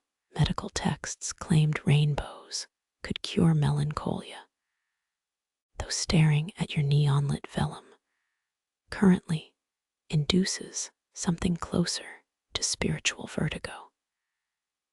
You discover a cockroach empire thriving in the hollow leg of your writing desk. Its queen wears a crown of dried fig paste. The finch monitors their activities like a tiny UN peacekeeper. 13th century scribes often wrote recipes in margins, including one for cockroach paste, believed to ease joint pain. You make a mental note to never try monastic wellness trends. Vespers bells shake loose a moth the size of a folded psalter. It kamikazes into your freshly penned treatise on Carolingian crop rotations. The abbot materializes, eyeing the insect carcass now smeared across wheat yield optimization strategies. His sigh could power a windmill. Dusk melts into vellum as you ink the final folio. Your candlelight reveals specks of mica in the parchment, medieval glitter for the terminally devout. That palimpsest you've been cursing all week finally surrenders its secret, a shopping list for dragon's blood ink ingredients. Experts recently found traces of ground gemstones in such inks, though the actual dragons remain suspiciously absent from tax records. You collapse onto the scritch-scratch symphony of your finished work. The gnome carving's tongue now points toward a hidden flask of honey wine, either a reward or a test of moral fortitude. As sleep drags you under, the last thing you taste is gold leaf and poor life choices. Somewhere beyond the scriptorium, a scribe 3 centuries hence will curse your flea-bite Marginalia, and the cycle continues. Moonlight slants through the scriptorium's one unbroken window, turning your desk into a chessboard of shadow and silver. The honey wine's aftermath tastes like fermented bad decisions, and possibly actual fermentation. Your knuckles crack louder than the gnome carving's spine as you reach for the inkwell. Turns out 9th century scribes added oxgall to their ink to prevent smudging, though no one warned them about the stench of decaying cow bile. A spider lowers itself onto your half-finished psalter, suspended by a thread thinner than your patience. You resist the urge to assign it a monastic rank. Medieval bestiaries claimed spiders could predict storms, but this one just seems invested in judging your penmanship. The abbot's prized rooster crows 2 hours early, a feathered alarm clock stuck on existential dread. You trace the watermark on a fresh sheet of vellum, a pilgrim's staff morphing into a question mark under your touch. Recent scholars found similar marks in manuscripts from Cluny. Some think they're secret symbols for wine quality ratings. Your stomach growls agreement. The snake-eyed cat presents a desiccated mouse on your footstool, either an offering or a warning about deadline extensions. A draft flips your page to reveal charcoal doodles of monks playing what looks like medieval beer pong. Historians still argue whether these margin cartoons were devotional aids or proof that novices have always been terrible at staying on task. You add a speech bubble to a grumpy-looking saint. Verily, my chalice runneth under. The candle sputters in disapproval. Your quill nib splits mid-sentence, betraying you like a Visigoth at a toga party. 10th century scribes used nutshells to make brown ink, a fact that explains the walnut husks currently mocking you from the waste bucket. You impale a new feather with more force than strictly necessary. The gnome's tongue now points toward a smudge that suspiciously resembles the abbot's profile. Vespers bells shake loose dust, motes that glitter like condemning asterisks above your desk. That cryptic note you found in the liturgy book still smells of lavender and unresolved plotlines. Experts think medieval scribes stored herbs in manuscripts to repel pests, though your current ant infestation seems weirdly into bergamot. You accidentally reproduce the Bayeux tapestry in droplet form when your nose rebels against the oxgall fumes. The finch chirps what might be a Numanian sheet music joke. Avian humor remains impenetrable. A moth kamikazes into your lantern, casting shadow puppets that reenact the siege of Antioch in real time. Your eyes now burn brighter than the flame.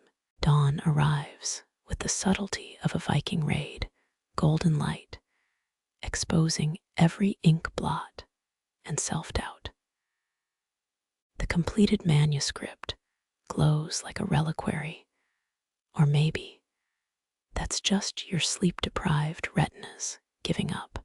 19th century archivists found wine stains on manuscripts they dubbed the tears of bored scribes, a theory that holds up under peer review. You press a wavering finger into the wax seal, leaving a fingerprint future scholars will misinterpret as a mystical sigil. The gnome's tongue clicks downward, revealing a hidden compartment stocked with figs and regret. Somewhere in the scriptorium, a novice copies your doodles verbatim, the medieval equivalent of a cursed chain letter. As the first bird song pierces the silence, you finally understand why illuminated manuscripts reserved ultramarine ink for divine figures. It's the only color that doesn't judge your life choices. Dawn's gold bleeds across your desk, transforming yesterday's ink splatters into accidental filigree. The finished manuscript hums with that never-before-seen shimmer, until you realize it's just your eyelashes sticking together. 10th century scribes used egg whites to adhere gold leaf, a fact that explains both the radiance and the faint omelet smell battling the oxgall stench. Your thumbprint glistens in St. Jerome's halo. Future art restorers will spend centuries debating whether it's a sacred imprint or lunch residue.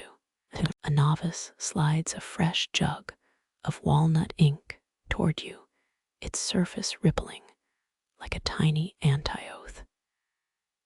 The abbot's praise hangs in the air, unsaid, much like that suspicious moth still clinging to your sleeve. Experts think medieval scribes earned extra wine rations for gilding holy names, though your current reward seems to be a crick in your neck and existential vertigo. You flick a breadcrumb at the gnome's perch. It sticks to his stone tongue like the world's pettest offering. The scriptorium cats weave through your legs, tails brushing vellum with more grace than your best quill strokes. Your stomach growls a Gregorian chant as the scent of burnt porridge wafts up from the cloister. Historians still argue whether gold illumination was meant to honor the divine or just show off to rival monasteries. The gnome's hidden fig stash mocks you from its shadowy niche, dried fruit being the original. Congrats, you survived snack. You trace a finger over your day-old wax seal, its wobbly edges betraying how many mulled wines you'd accidentally sampled. That weird blob in the corner. Call it an avant-garde dove. 9th century Byzantines encrypted cheese-making recipes in their Bible margins, a tradition carried on by your current habit of doodling disgruntled badgers in the litany. The rooster crows proper this time, its shriek slicing through the haze like a papal decree. A breeze flips your page to reveal the sheepskin's watermark, a crooked tower now resembling your posture. Your spine crackles like a mead hall fire as you stretch, and immediately regret it. Carbon dating recently proved some ancient manuscripts were faked during the Renaissance, a comfort as you side-eye your more creative Latin conjugations. The spider from Vespers reappears, hauling up an aphid carcass like a miniature trophium. You pocket a leftover scrap of vellum, the medieval equivalent of taking home office supplies. Your shadow stretches toward the door, elongated and wavering like a pilgrim's doubts. Scholars found 12th century book curses threatening thieves with eternal indigestion, though your own threat involves hiding walnut shells in the abbot's soup. The first bell of lauds trembles the air, a metallic yawn echoing your own. Moonlight surrenders to sun as you blow out the candle, its final wisp of smoke curling into a question mark. The gnome's eyes seem to follow you out, or maybe that's just sleep deprivation's opening gambit. Your fingerprint seal glows in the newborn light, a flawed human stain on perfection. Somewhere in the future, a PhD candidate will write 3 chapters about that smudge, and you hope they're drinking something stronger than barley beer when they do. The gnome's stone grin catches dawn's first rays, casting a jagged smirk across your retreating shadow. Your heel grinds a dried oak gall into the flagstones, the medieval answer to chewing gum abandoned mid-crisis. A novice snores against a pillar, his drool pooling around a half-copied psalm about vigilance. That's monastic life for you, all-night piety ending in a puddle of spit and unfinished business. You pass the kitchen's steam-clouded window, its yeast fug carrying whispers of barley bread and last week's fish. The baker nods, flour-dusted hands shaping dough into ovals suspiciously resembling the abbot's notorious prayer beans. 13th century scribes often worked bacon grease into ink for waterproofing, which explains why the monastery's geese keep nibbling your manuscripts. Historians still argue whether left-handed illuminators got special quills or just perpetual elbow bruises from right-handed desks. A willow leaf drifts into your sleeve, nature's bookmark, marking the page where you botched Ezekiel's chariot wheels. Your sandal squelches through something best labeled anonymous cloister mud, the original non-slip flooring. Did you know some Gothic manuscripts used fermented urine to set pigments? Hence that vinegar tang beneath the rosewater scent. and your budding suspicion about the yellow ink vat. The well bucket creaks up a chorus of protest as you drink water so cold it feels like a vow. 3 carp swirl below, their mouths shaping silent critiques of your rubrication technique. A passing monk tosses rosemary sprigs into the depths, the medieval equivalent of a water filter, and subtle hint about your breath. Carbon stains pock your fingertips, souvenirs from the charcoal brazier you're absolutely not using to warm stolen sausage. Sunlight ignites the stained glass martyrs now, their jeweled screams echoing the headache building behind your eyes. You should have taken Brother Aldous' advice about moderation in midnight oil. Too late now, your pupils contract like monks fleeing a wine spill. The library's oldest manuscript survives because it was used as a cheese board for 30 years. A fact that haunts every time you spot new grease stains on Augustine. A hedgehog erupts from the herb garden, its spines decked in time like a tiny, grumpy censor.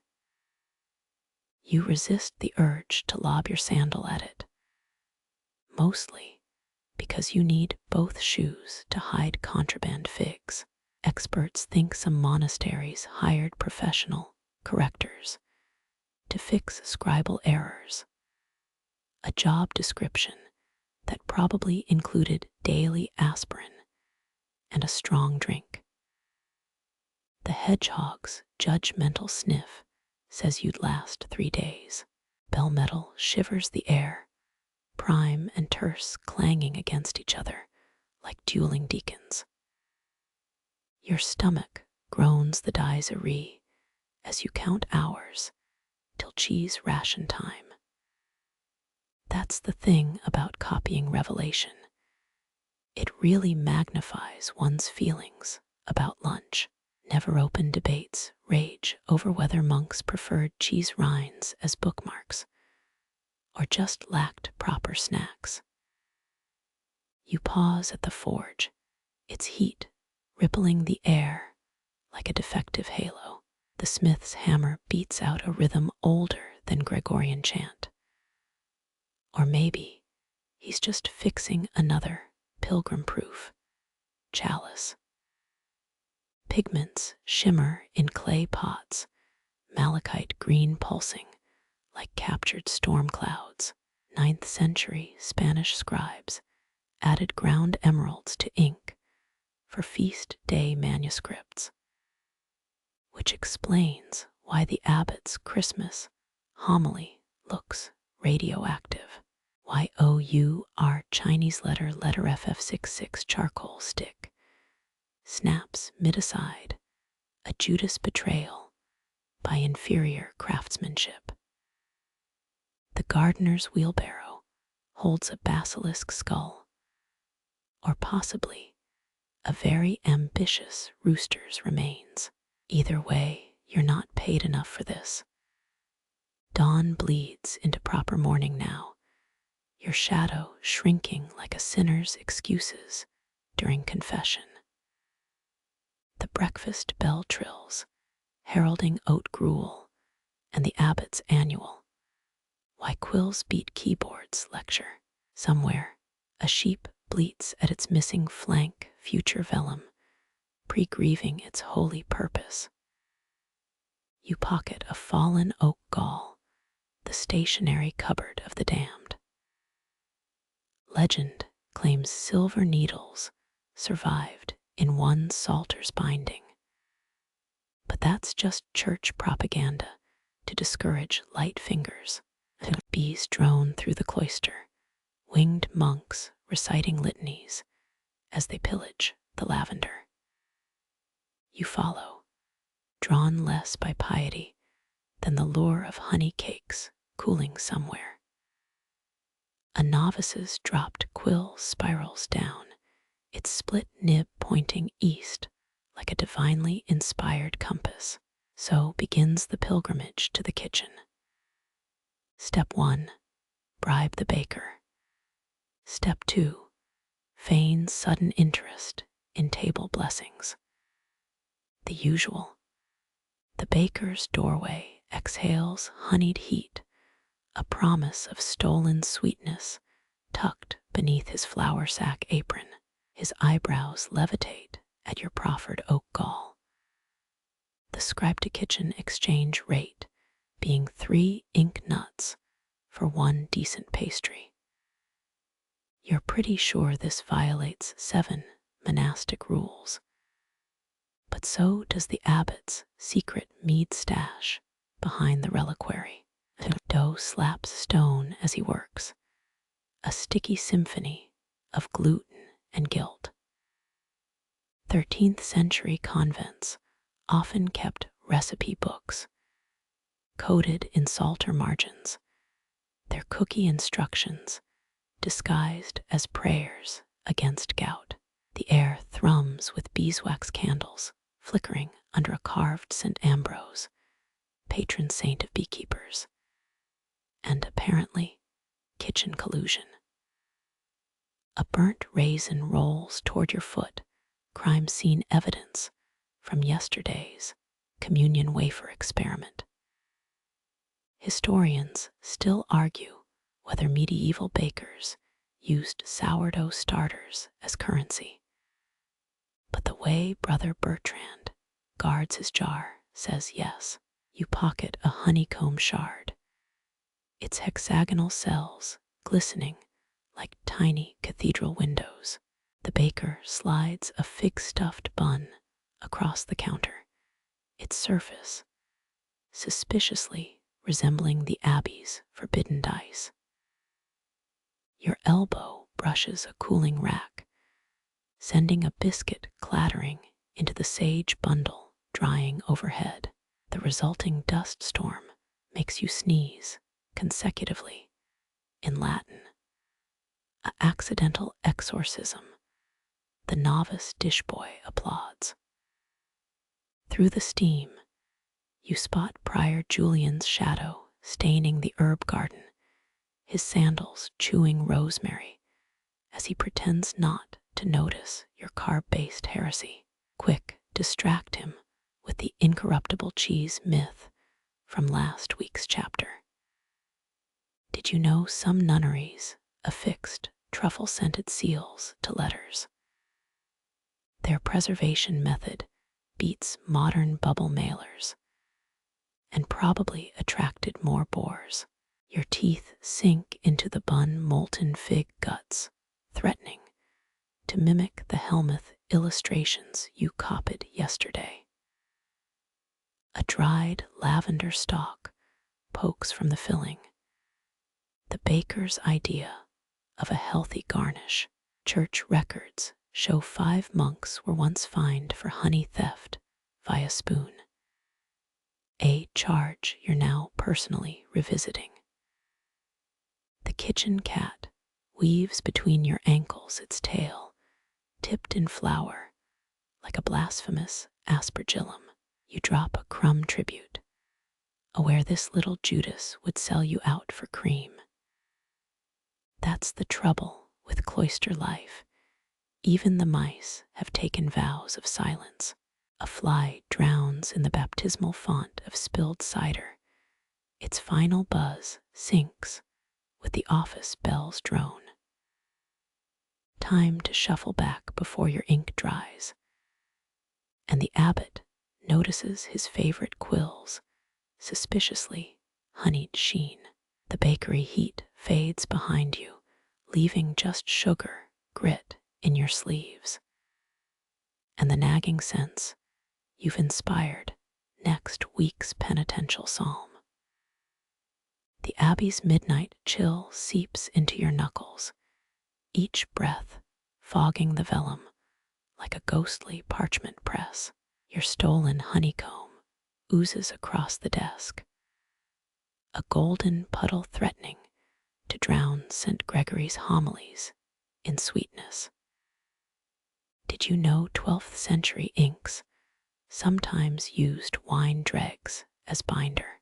The recipes in that Psalter you copied Tuesday, page 42, between a confession chant and a doodle of a surprised-looking badger.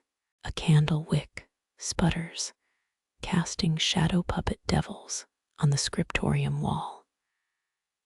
That'll be the beeswax from Brother Leo's hives, harvested during Lent when he should been praying. Your quill hovers over a half-finished illuminated D, its curves begging for lapis lazuli you can't afford without selling 3 more ink nuts. Historians still debate whether monks added urine to ink for waterproofing, but judging by the flask under Prior Etienne's desk, the answer's emphatic. My scritch-scratch of Vespers beat inside the walls. You drop a honeycomb tribute, instantly regretting it when 6 furry novices materialize. Anselm's bestiary claims rats guided lost pilgrims to shrines. Though these seem more interested in your breakfast, the cat's absence is noted, probably off auditioning for Aesop's fables somewhere. Your pinky smudges a freshly inked Amen, transforming it into a suspiciously ale-shaped blot. Quick scrape it off with your belt knife before the abbot spots the heresy. 13th century correction techniques included pumice stones and whispered curses, but you're fresh out of both. The vellum retaliates with a splinter the size of Carthage. Moonlight bleeds through the rose window, a kaleidoscope of saints stepping on dragons and each other. That greenish tint could be cheap medieval glass or the after effects of Sister Marguerite's healing sage infusions. You yawn hard enough to dislocate a jaw. The Scriptoriums' collective exhaustion clinging like gum Arabic. A droplet of honey escapes your sleeve, landing squarely on the Antichrist's forehead in Revelation's illustration. Perfect.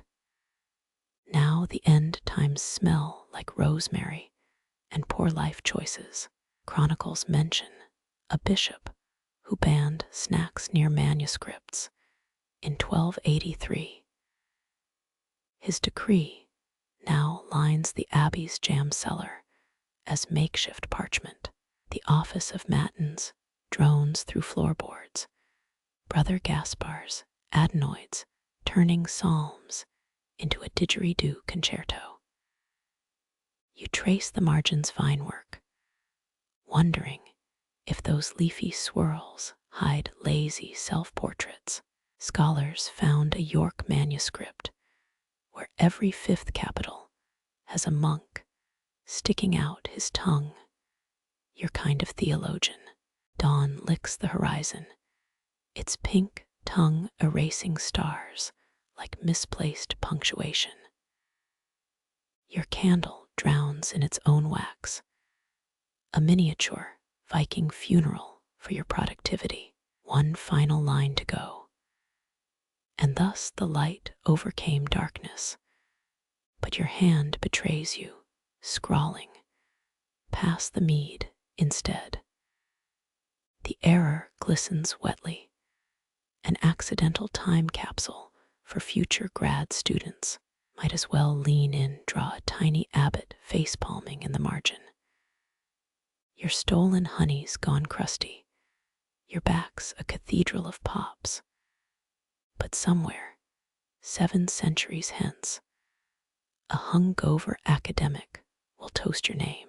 The bells toll prime as you collapse onto the desk, cheek squashing the Antichrist into a honeyed smirk. The vellum peels from your cheek with a sound like Satan's cellophane, leaving St. Augustine's eyebrow grafted to your chin.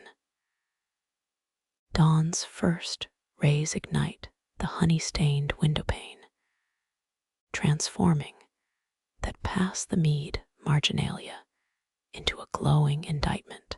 You dab saliva on a sleeve corner medieval whiteout trademark, only succeed in giving the Messiah a suspiciously damp tunic. A bell tolls sext with all the grace of a drunkard kicking cookware. 14 scribes shuffle in each clutching reed pens and yesterday's regrets. That redhead in the corner allegedly copied the entire book of Maccabees backward to test God's patience. Historians still argue whether doodled snail battles in manuscripts represented heresy or caffeine deprivation. Your thumb discovers a parchment bubble under Luke 3:21.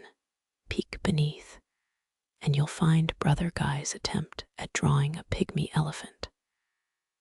Censorship via vellum paste was all the rage after the 1227 incident of the incontinent unicorn. The abbey cat saunters by her tail, dusting your nose with ink-laden judgment. That's the third sneeze today that sounds like a poorly pronounced amen. A novice drops his choir pages, scattering like panicked doves. 5 minutes of genuflecting later, you help reassemble Hosea's prophecies out of order. Oops, now verse 6 insists God wants his people to purchase quality lentils. The prior's throne creaks, his snores weaving a tapestry of phlegm, and last night's eel pie. You trace a pigment stain blooming across your thumbnail, ultramarine from Afghanistan, carmine from crushed beetles, hubris from thinking you'd finish before Lent. Chronicles claim Charlemagne's scribes wore gloves to protect holy texts. Yours are currently encasing a cheese wedge in the satchel, the ink pots crusting over its surface, fossilizing into something future archaeologists will call desperation stratum VII. 3 hours deep, your spine adopts the approximate curvature of a question mark.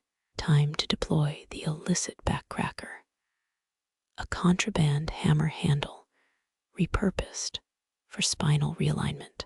7 vertebrae pop in a sequence resembling the opening notes of Die Zeri.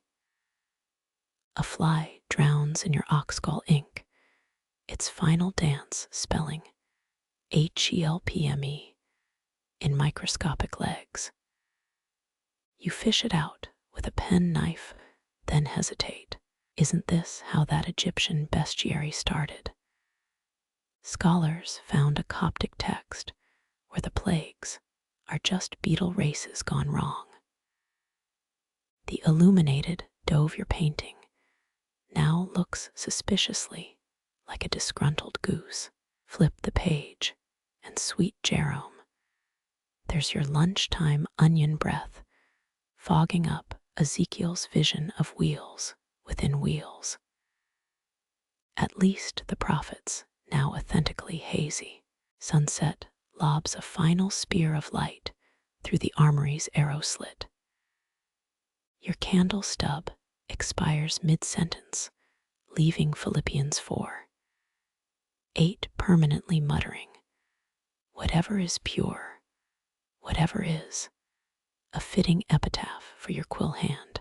The bells summon you to vespers, and to the penance bench for that honey incident. As shadows swallow the scriptorium, your last coherent thought sticks like gum Arabic. Tomorrow's chapter better involve cheaper pigments, or at least a less judgy cat.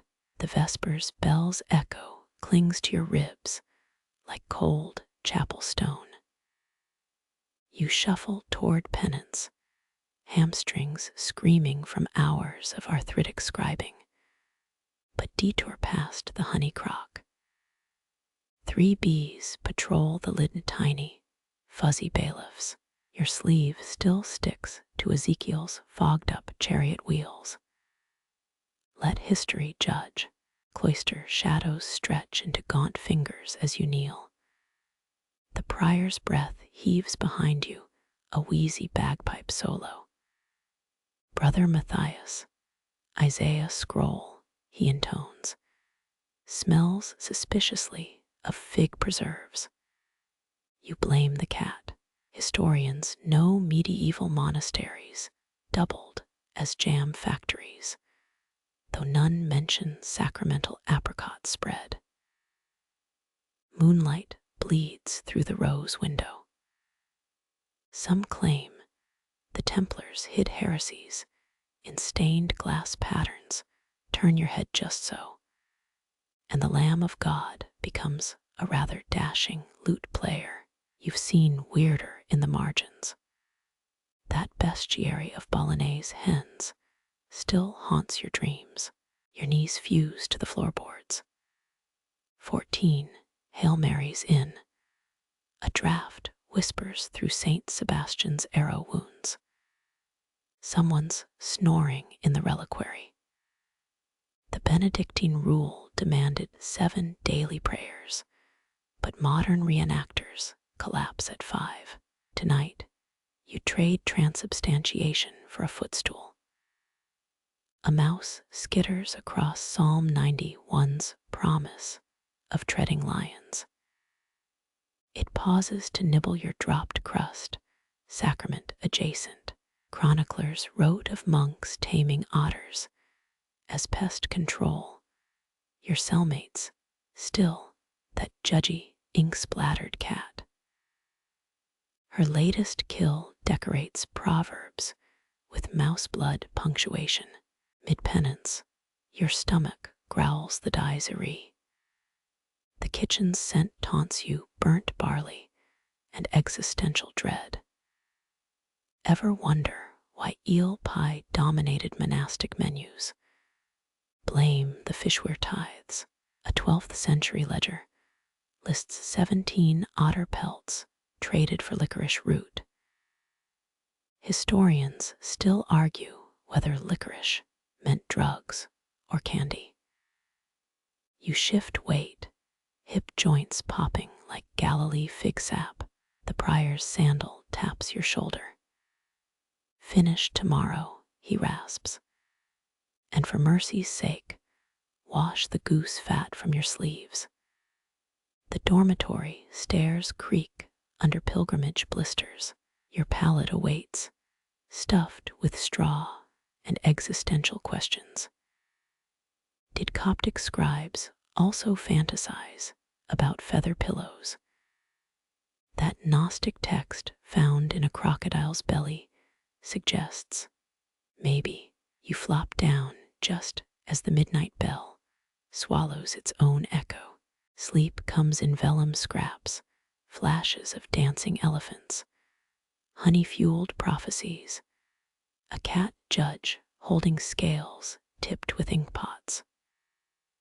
Somewhere in tomorrow's fog, a pigment merchant waits, and a fresh pot of beetle blood crimson.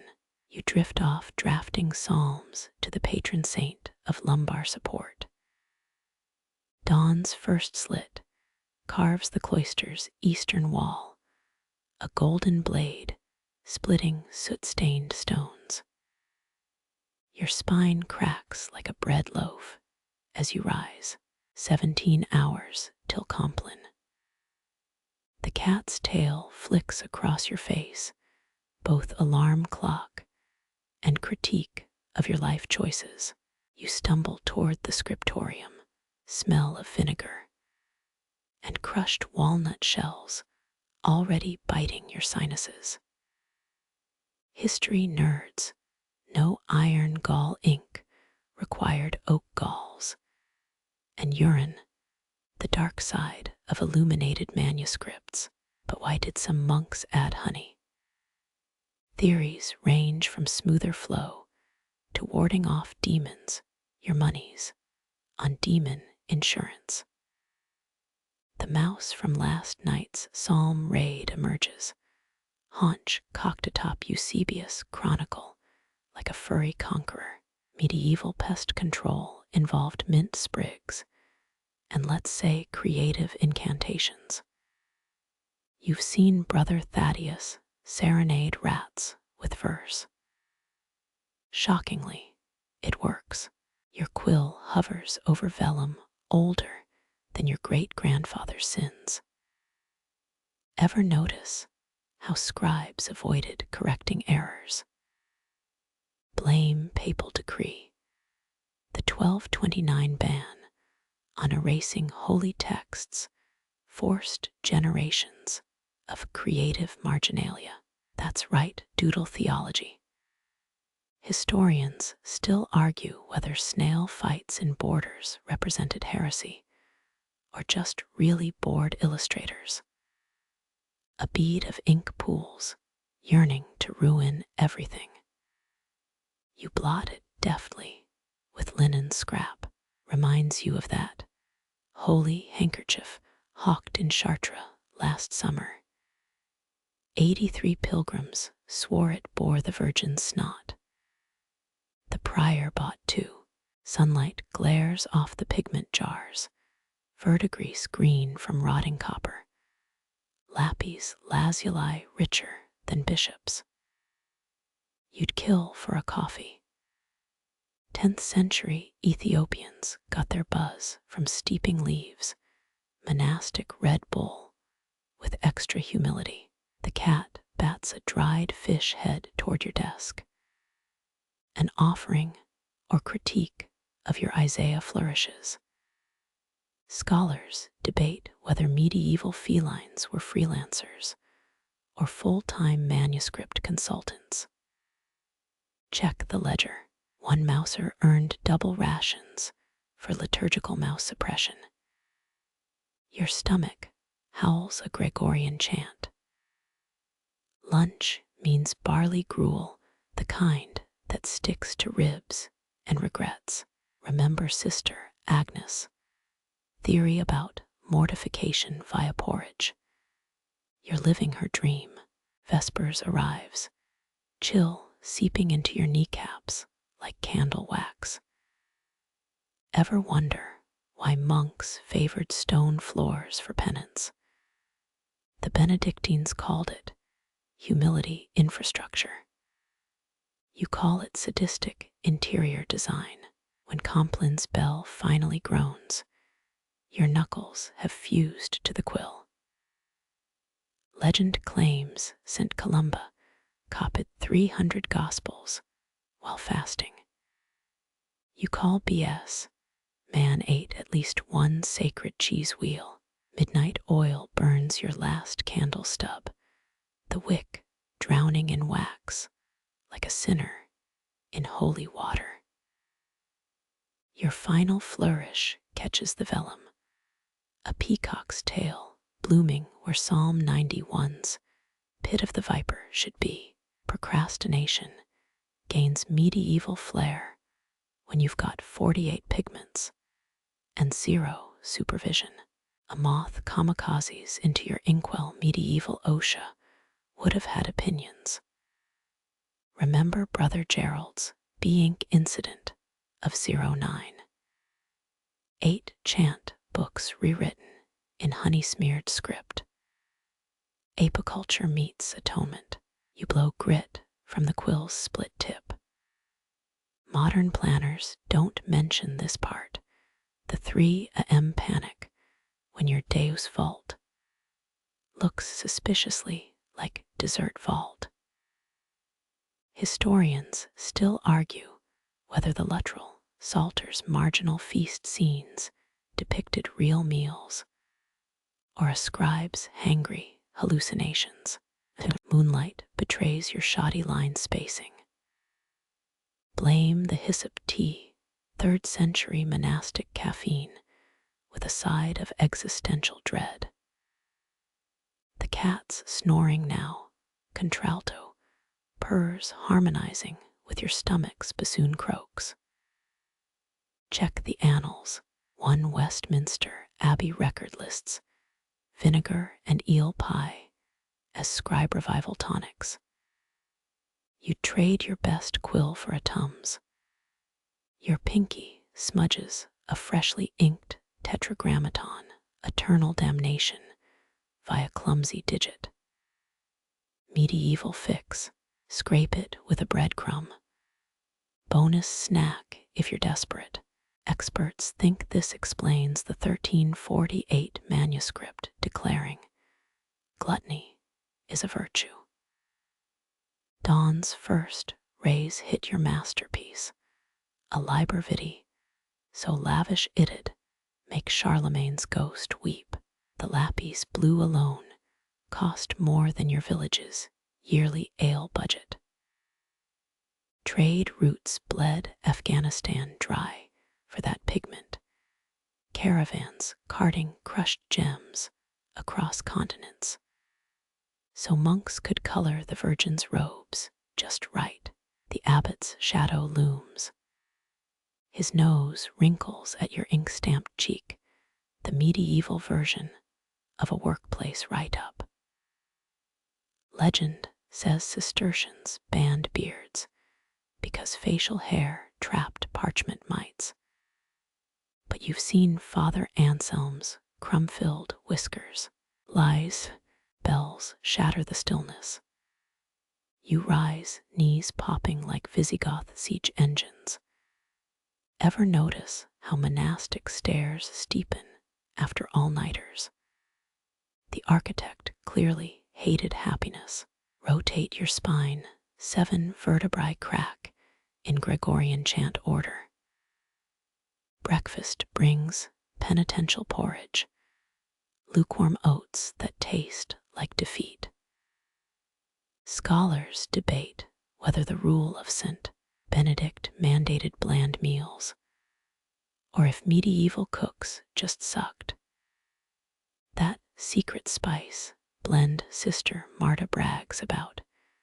Pebbles. You collapse onto a straw pallet, rafters spinning like a drunkard's compass. Before oblivion claims you, one final thought. Those monks who complained about temptations of the flesh clearly never faced the siren song of a well-stocked scriptorium after dark. Sleep comes a tidal wave of ink and exhaustion. In your dreams, abbey cats debate your rubrication choices. The fat one cites Augustine. You counter with a cheese wedge. End section 24. A feline paw bats your nose. Augustine's beefy tabby avatar demanding breakfast tribute. You jolt awake, straw poking your back like 1,000 judgmental quills. The dream cats dissolve, leaving real ones yowling for fish scraps. Monastic life's cruelest joke. Cats chose domestication, but still act like tiny pharaohs. Your breath hangs milky in the air, dawn's chill clinging like ink on vellum. Scratch yesterday's ink-stamped cheek, it flakes like edible gild. Breadcrumb abrasion forensics. 3 specks embedded in the stain. Historians still argue whether palimpsest crumb analysis counts as real science or just medieval CSI for bored academics. You shuffle to the lavatorium. Dawnlit water reveals yesterday's meals in your teeth. 9th century dental hygiene tip. Rub walnut bark on molars until they bleed. The manuscript you're copying tonight mentions serpent's tooth powder, likely crushed adder fangs and regrets.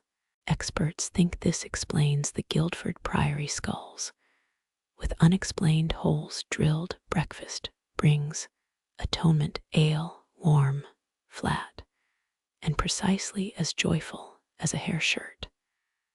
Someone added turnips. Why? Always turnips. The rule of Saint Benedict never specified gruel acidity levels, a loophole abbots exploit like Saxon tax collectors. Your kneecap cracks during terse prayers, a bone snap cadence matching the chant's Dorian mode. Scholars debate whether Cistercian architects designed cold floors to curb dawdling or just hated podiatry. That mosaic of Saint Pachomius, his sandal straps frayed, even saints got heel blisters. The scriptorium door creaks, grease-starved hinges, singing lower than a castrato's nightmare. Your workspace remains untouched, save a suspicious paw print on Galatians. Real monks versus dream cats. Who's the true manuscript menace? You uncap the vermilion, its arsenic tang, a lazy suicide pact. 3 mallow leaves stuffed in your nostrils filter toxins and dignity. Trade secret. 9th century Spanish illuminators snorted saffron with black market seal. Their liver failure rate, let's call it industrially significant. A novice sneezes gospel dust. Luke 12:34 now reads, for where your treasure is, there your heart will be. Al-Achoo. Medieval whiteout protocol. Lick thumb, smear, pretend it's allegorical. Check the scent. Albans Psalter for 600 similar divine interventions. Your stylus pricks a parchment flaw. The hole becomes Judas's mouth in your last supper sketch. Annotated. Demons whisper gate for future confusion. Bonus heresy points if the abbot notices. Noon sunlight exposes your rubrication errors. St. Michael's sword now resembles a candied plum branch. Time to deploy the all-spiritual metaphor defense. Remember the Worms Codex, where they passed off smudged seraphim as heavenly snails. Your stomach howls, a dire counterpoint to Vespers. 5 more hours till supper's penitential surprise. Kitchen rumors hint at salted eel again. 10th century Mediterranean traders reportedly used lamprey bile as currency. Eels, the original crypto. Ink freezes. You breathe on the pot like a forbidden tryst with winter itself. Procrastination hack. Draw Saul's conversion as stick figures. The church frowns on cartoon hagiography unless you add enough gold leaf. Vespers. Compline. The great silence descends, its hush broken only by your intestines. Gregorian growl. No one mentions how monasticism birthed ASMR. The scritch-scratch of quills, the gurgle of stomachs, the whisper of vellum pages gasping. Why? Midnight approaches. Your quill carves shadows into vellum like plows through frost. 3 more initials, 2, 1 done.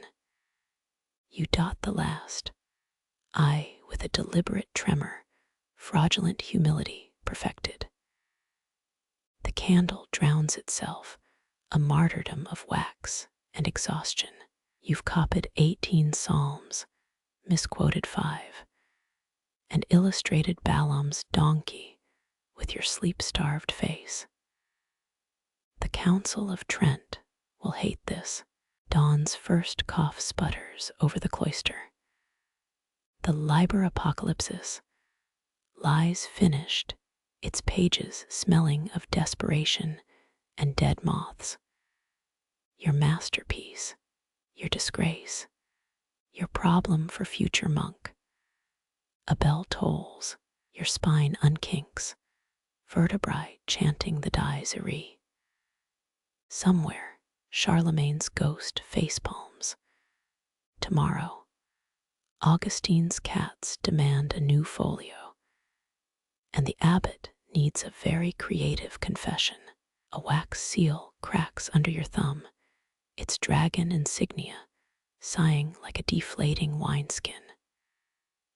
The abbot's summons smells of fermented oak gall and impending doom. You rehearse the creative confession, half truth, half Psalter margin doodle, 9th century penance protocol. 3 Hail Marys and a donation to the Scriptoriums catnip fund. Sunlight bleeds through the chapter house window. Dust motes circling Brother Edric's balding crown like vultures. Your Liber Apocalypsis rests on the table, its gilded edges mocking you, that accidental beard you drew on St. John's lion.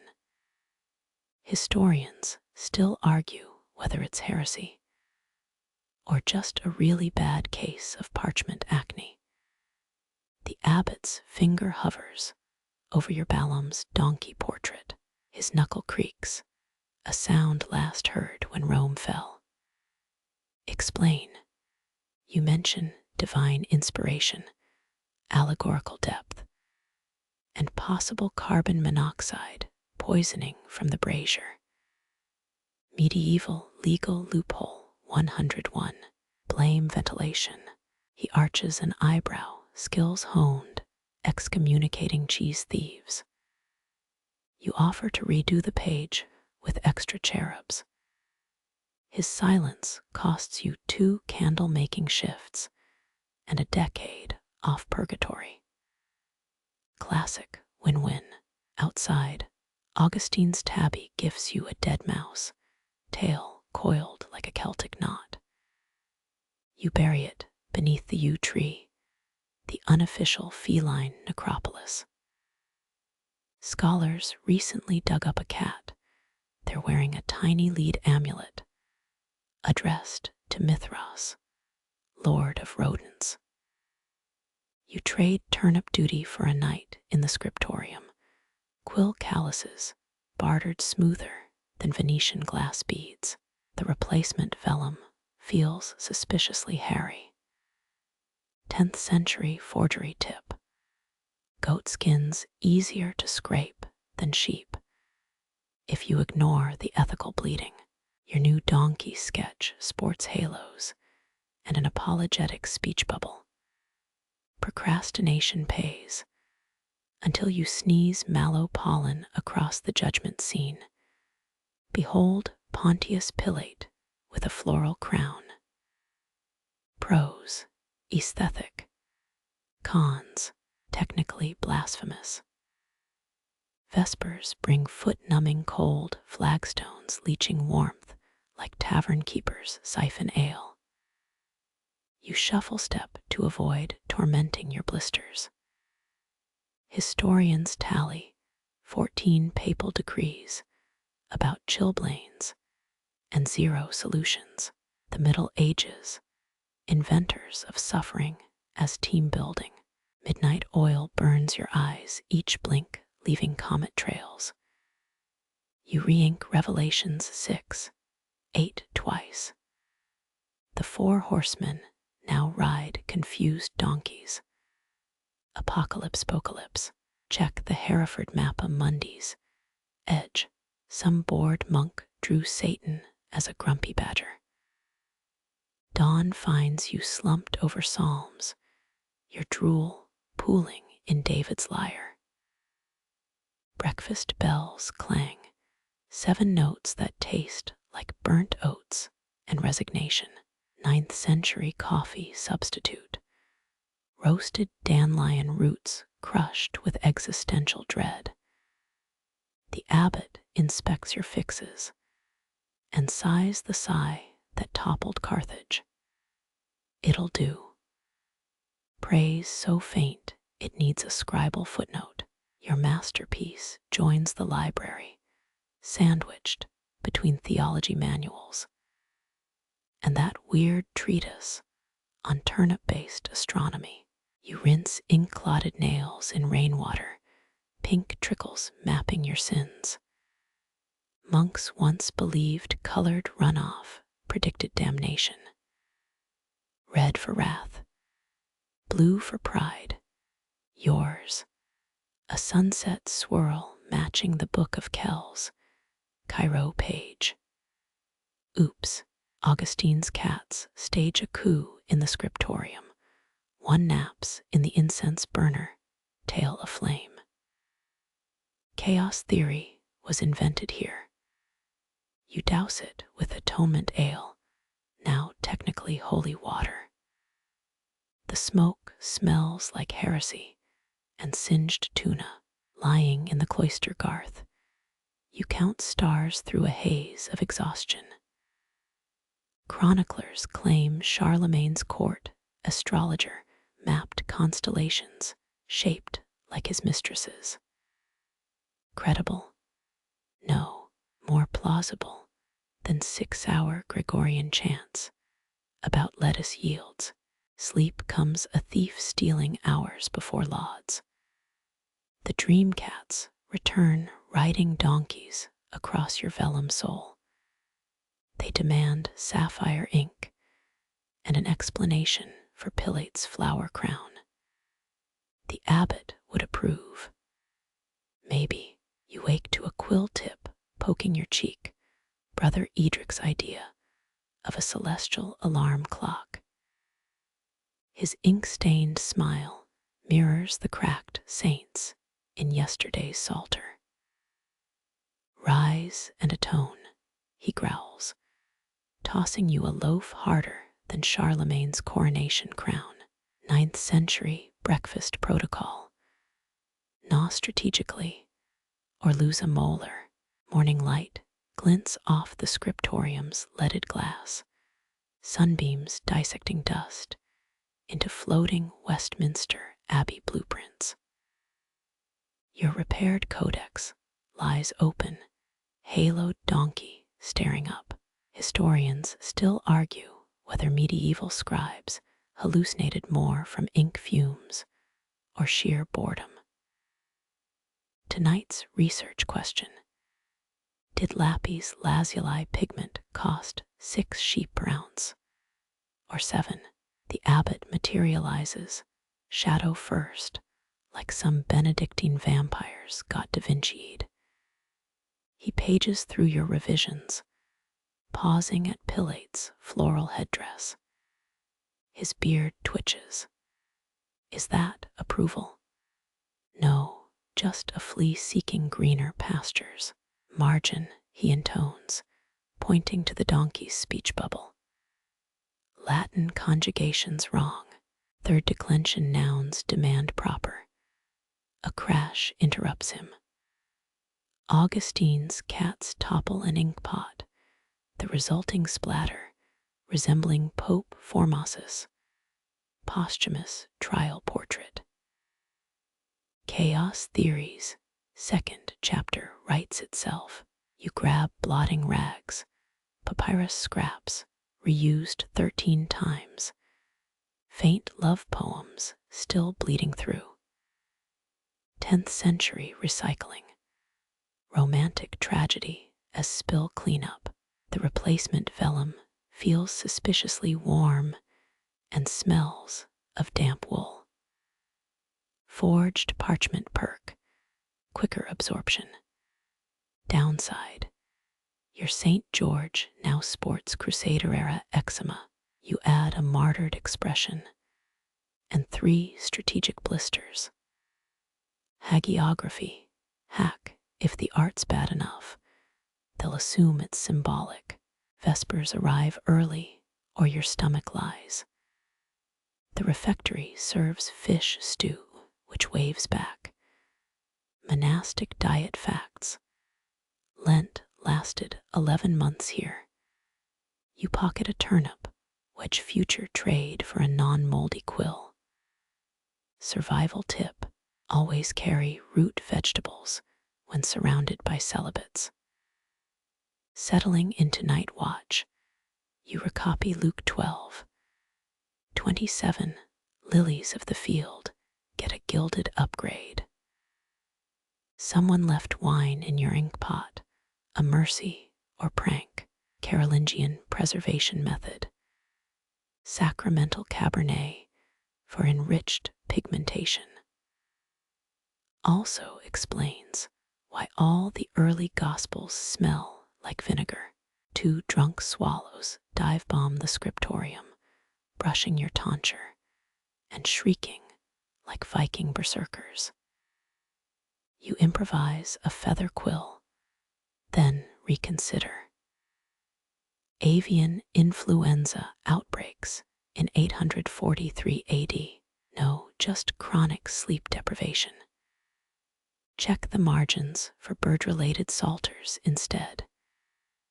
Midnight oil meets midday regrets. Your John the Baptist portrait evolves into a mermaid biblical pareidolia or cry for help. Hide it under the Magdalene's halo. Restoration tip: future scholars will call it a female empowerment statement.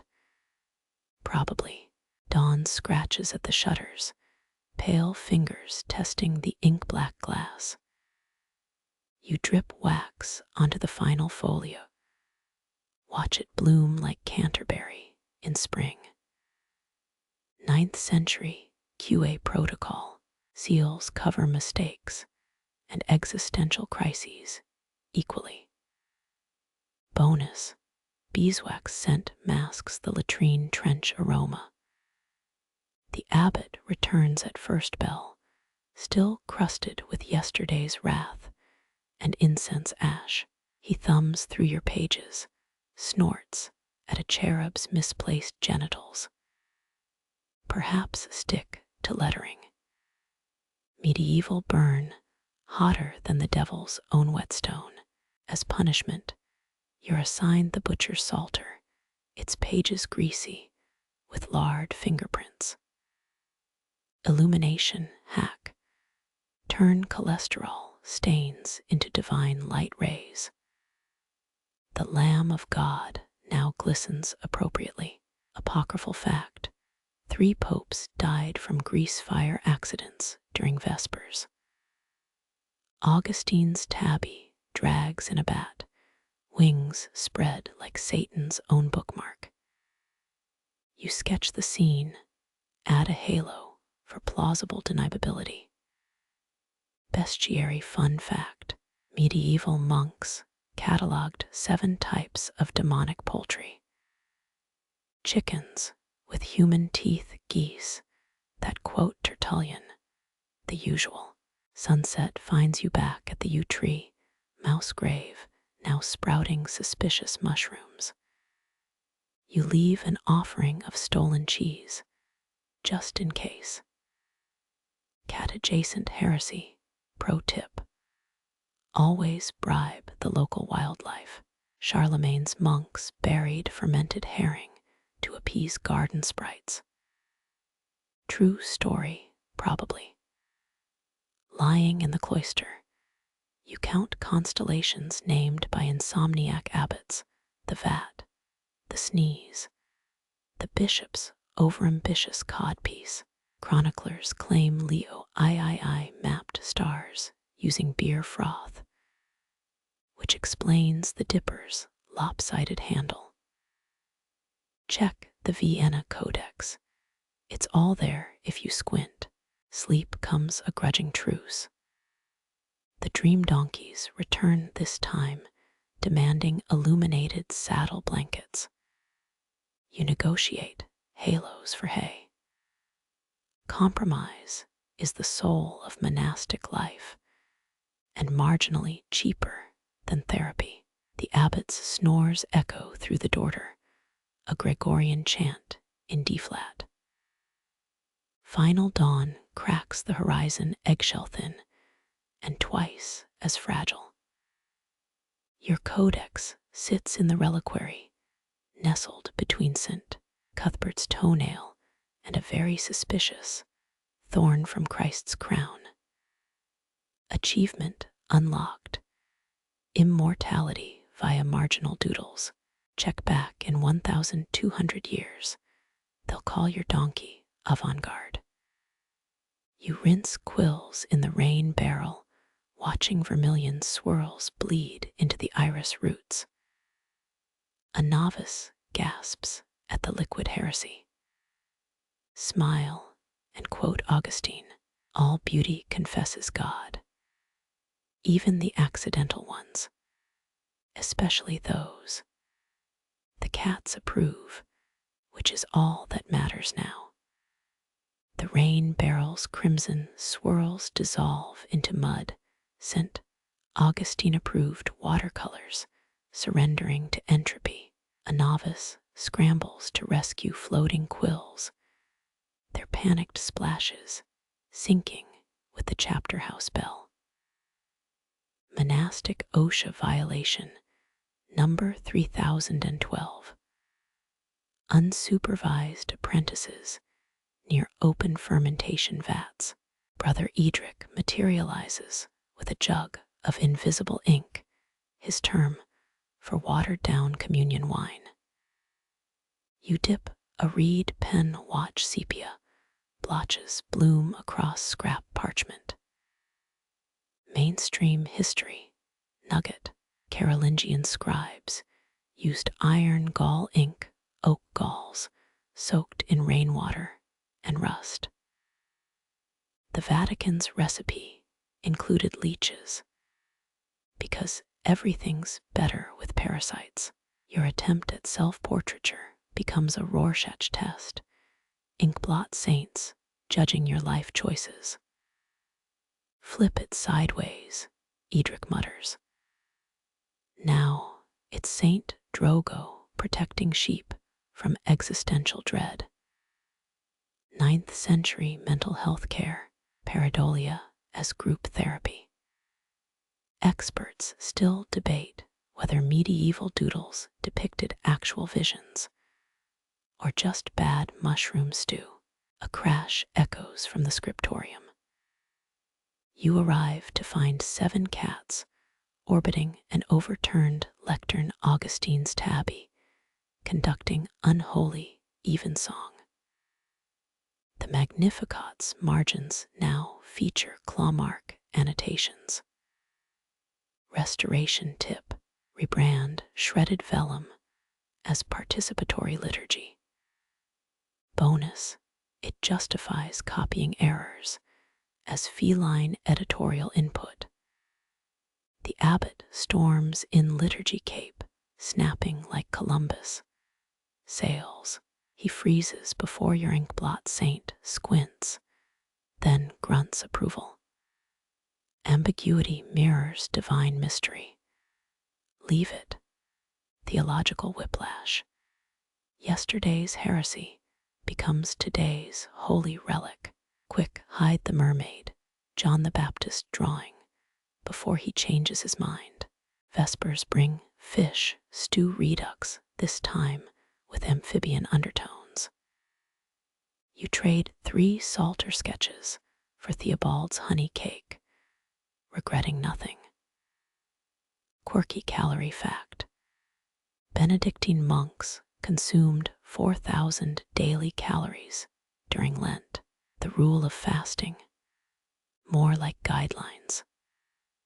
Moonlight transforms the cloister into a quill-scratched negative, your shadow bending like Gutenberg's first misaligned type. You trace constellations through cracks in the ossuary roof. The scribe's quill aligns with the abbot's hemorrhoids. Historical stargazing hack: piety increases proportionally to celestial puns. A bat dive bombs your desk, wings snapping parchment like papal bowls. Its beady eyes reflect the brazier's glow, tiny demon, considering lease terms. Bestiary wisdom, medieval scribes believed bats carried the souls of unedited manuscripts. Hence, their love for nibbling page corners. Dawn air smells of beeswax and existential fatigue. You apply the final gold leaf, hands shaking like a reliquary thief. The Virgin's halo warps into a misshapen croissant, definitely symbolic. French monks won't invent pastries for 3 centuries. Plausible deniability achieved. Edric inspects your work, traces the croissant halo with a yellowed nail. Interesting choice. His cough can't hide approval. Pro tip: criticism converts to praise if you glare while holding hot wax. The Procopius Codex proves overcompensation works across millennia. Punishment duty: recopying Augustine's treatise on humility, using peacock feather quills. Avian irony pecks at your soul. You sketch tiny lions in the margins, jungle kings wearing monastic hoods. Future PhD thesis, title secured. Leo monocorum. Feline theocracy in Carolingian Marginalia. The cats stage a coup d'etat at Compline, toppling an ink pot onto the prior's chant book. Blue-black rivulets cascade through de profundis, turning lamentations into abstract expressionism. Emergency salvation, rebranded as aquatic-themed vespers. All together now, out of the inky depths, I cry sleep ambushes you midglyph, forehead smudging fresh ink into a Judas beard. Dreams cycle through gilded donkeys and liturgical crocodiles. Or is that the abbot's sermon? Schopenhauer was right, life oscillates between quill maintenance and despair. At least, the demon bat brought decent company. First light reveals your forehead's accidental stigmata, a perfect cue for Quistio. Pilgrims will flock to see it, until Edric tosses a wash bucket. Cleanliness edges out godliness this time, doctrines flexible when chores demand it. The scriptorium air thickens with pine resin and ambition. You carve pigment cakes into chess pieces, lose 3 pawns to a draft. Medieval color theory, vermilion beats azurite in both vibrancy and toxicity. Hence the Bleketny martyrs mentioned in Krakow's forgotten manuscripts. A novice sneaks you walnut husks, illegal ink, upgrade from the refectory midden. The resulting brew stains fingers like a lovelorn duchess. Correspondence.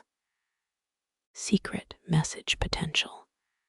Every smudge confesses what vows forbid. Burn after writing, preferably before the abbot's spies start blushing. Vespers twist into a postscript nightmare.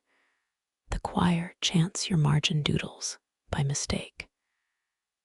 Benedicity, O lion pope of the croissant realm, Edric's glare could curdle saints, cover up strategy, insist it's old High German.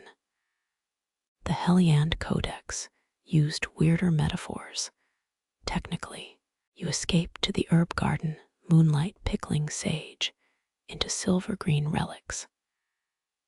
Mouse bones glimmer near the compost, last week's martyrs to the abbey's half-starved mouser. Saints lives fact, Francis preached to rodents when cardinals ignored him. Your turn, whisper Compline psalms to the earthworms. Midnight confession finds you inventing sins to stay awake. Bless me, Father. I added ears to the tetramorph.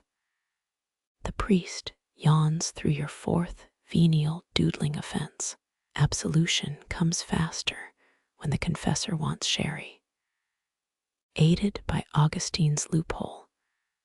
Love, then doodle what you will.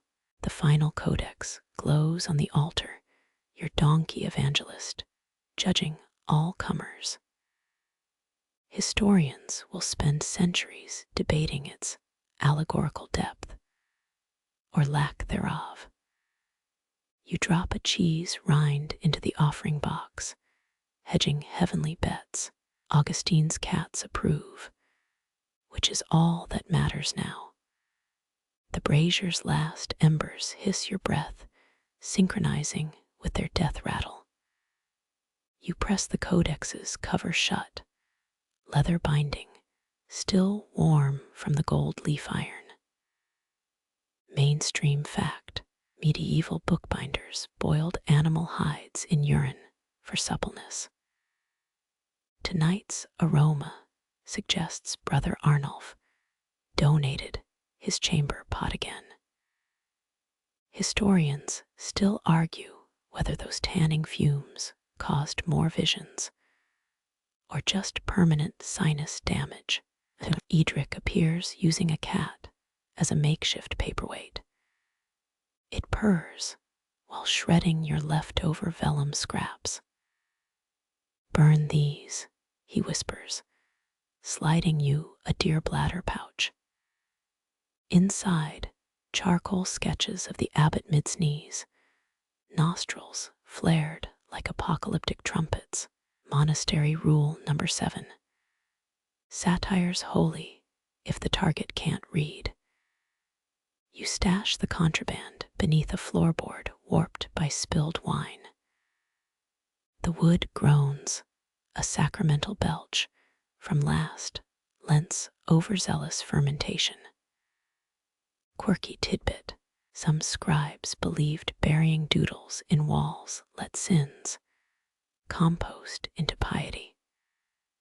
Tomorrow's novices will dig up a very confused archaeologist.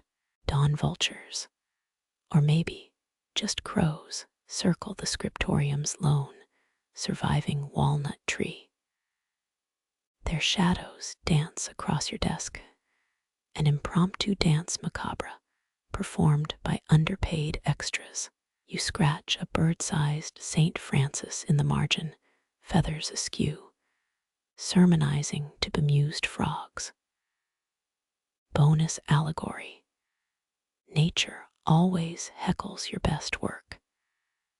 The prior inspects your codex with a sniff that could curdle cream. Why's the Magdalene's hair be lecketney? You blame a pigment mishap, conveniently omitting the stolen walnut dyes. He nods solemnly, a sign of her celestial bronchitis. Holy loophole: plausible deniability trumps orthodoxy.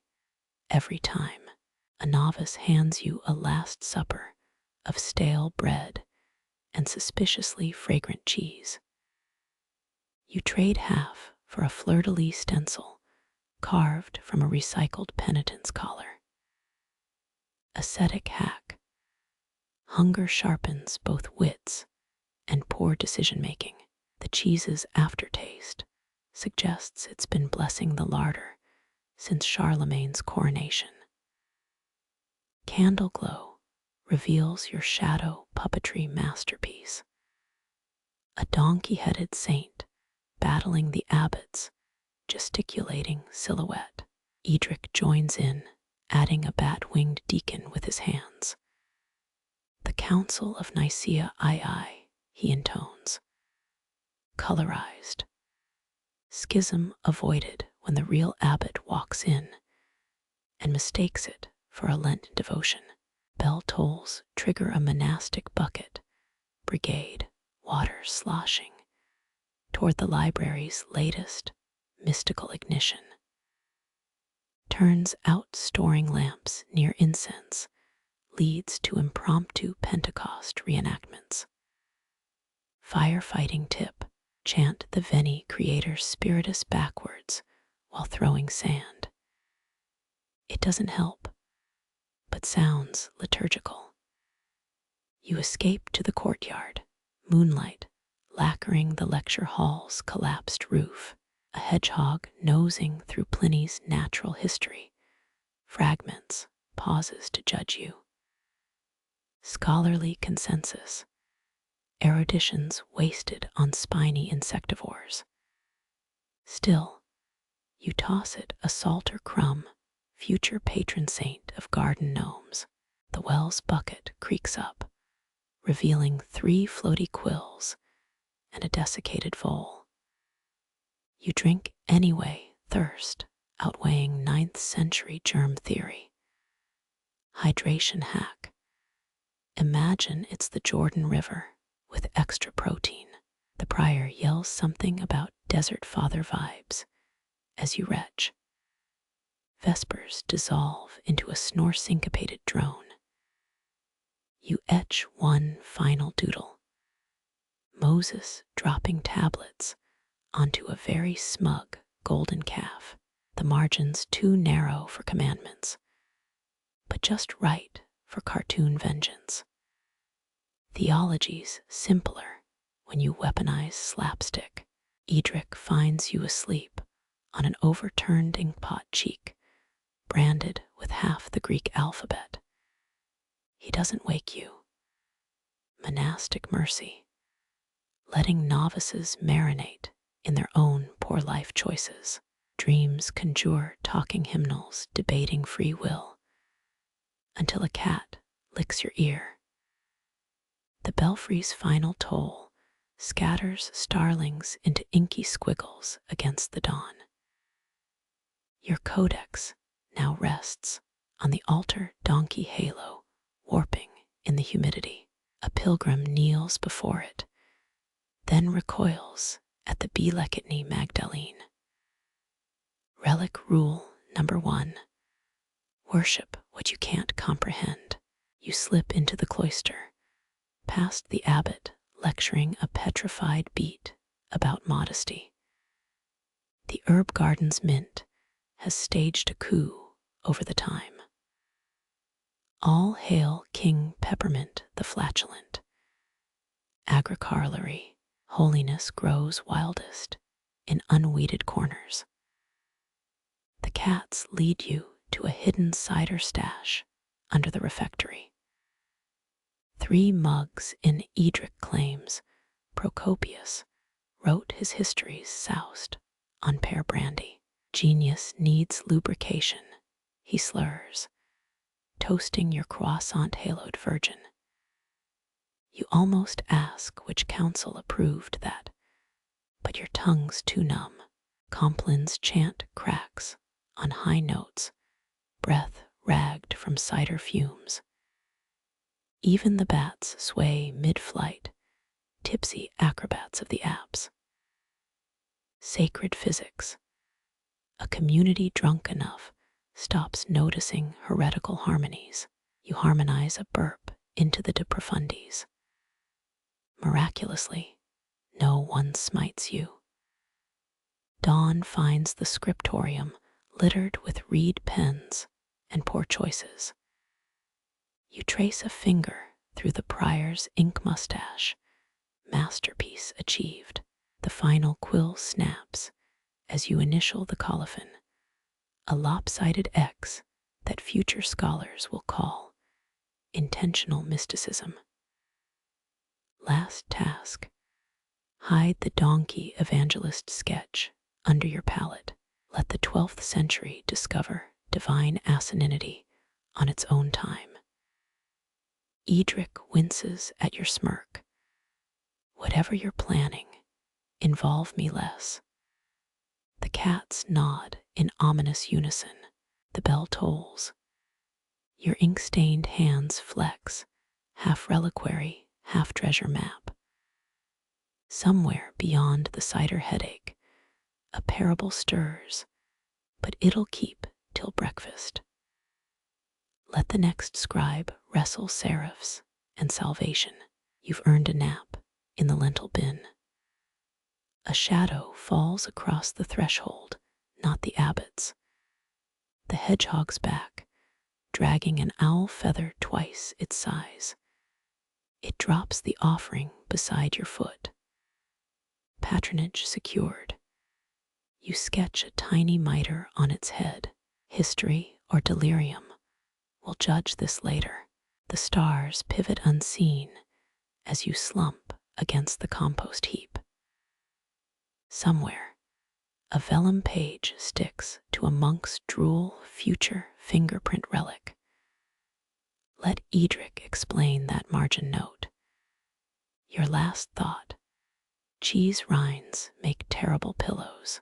You wake to a warm lump shifting beneath your back, compost's morning greeting. A pumpkin vine snakes through your sleeve, nature's version of a wake-up call.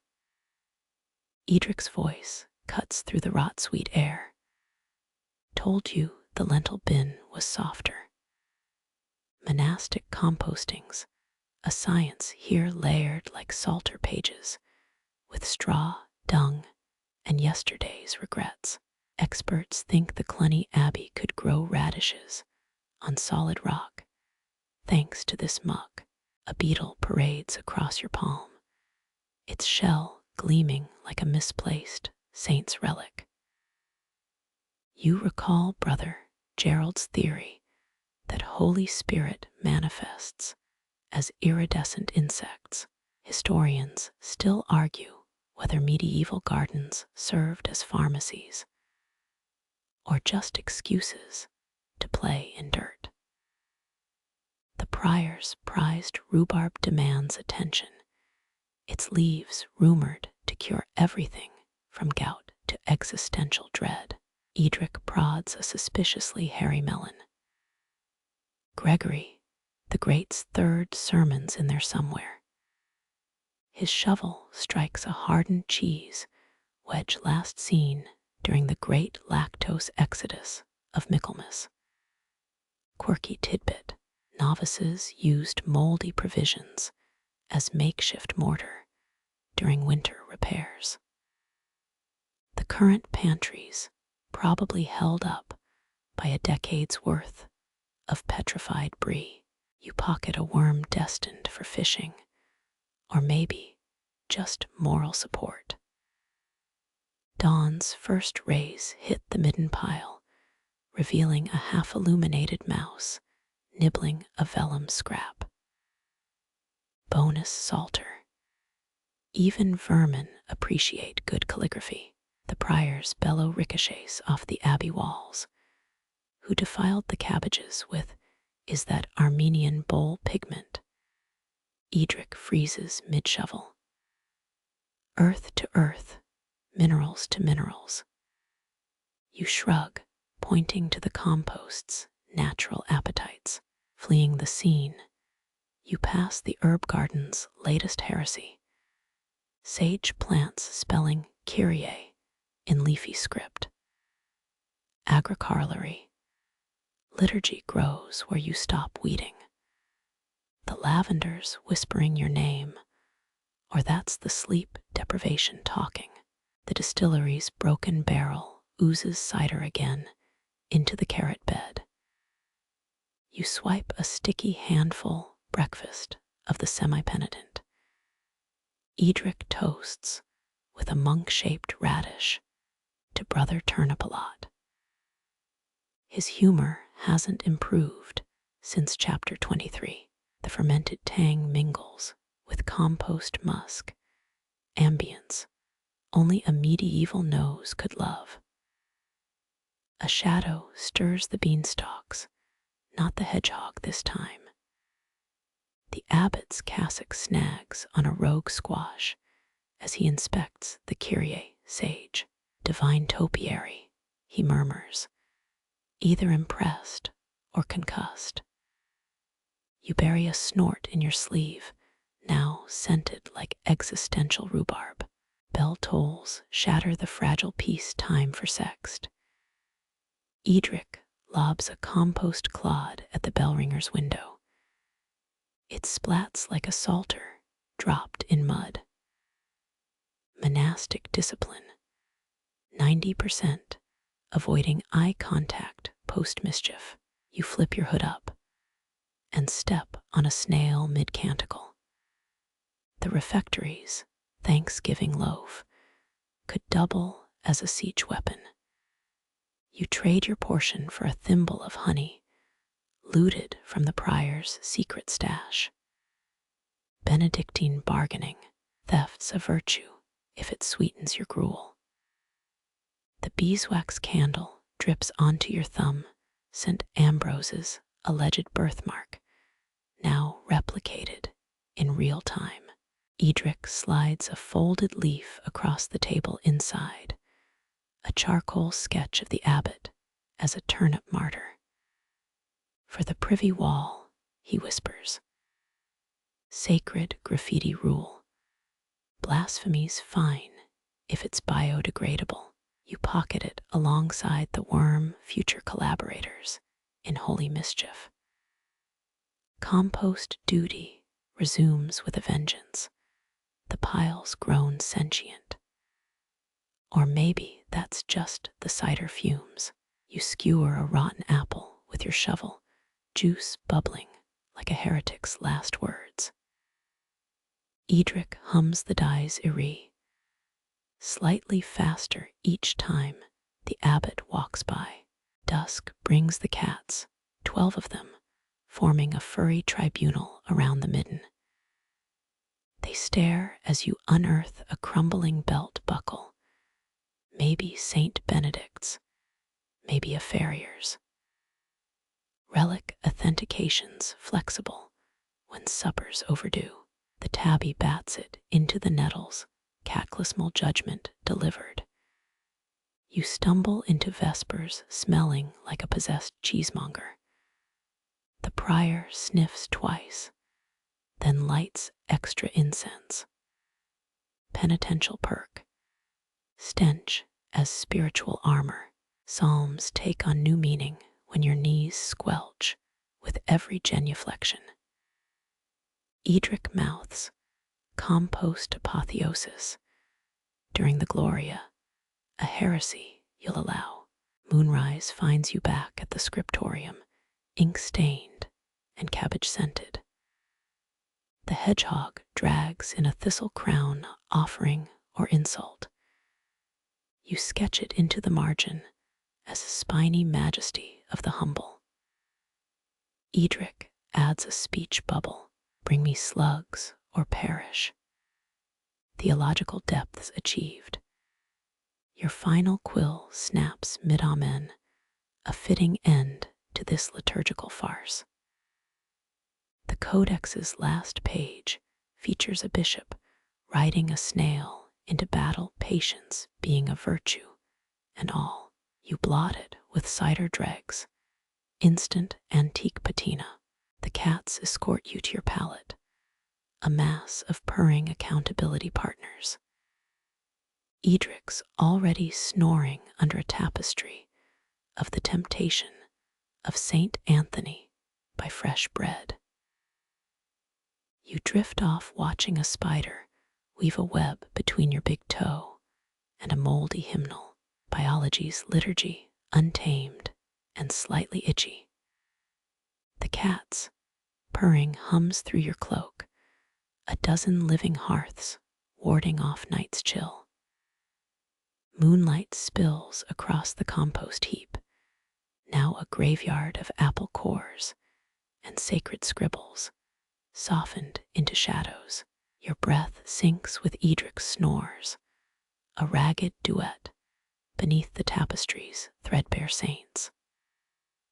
The spider's web glistens between your toe, and the hymnal delicate threads, trembling with each heartbeat. Distant bells blur into cricket song time, unraveling like frayed parchment.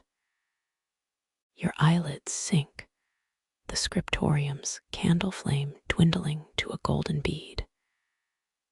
Even the abbey's musk fades, rot, and incense dissolving into dew-damp grass. Somewhere, a hedgehog rustles through thistles, tiny feet writing psalms no one will transcribe. You trace the cider stain on your thumb, St. Ambrose's mark, blunted by sleep. The worm in your pocket stirs, composer of soul symphonies, indifferent to mortal musings. Lavender brushes your cheek, whether plant or ghost.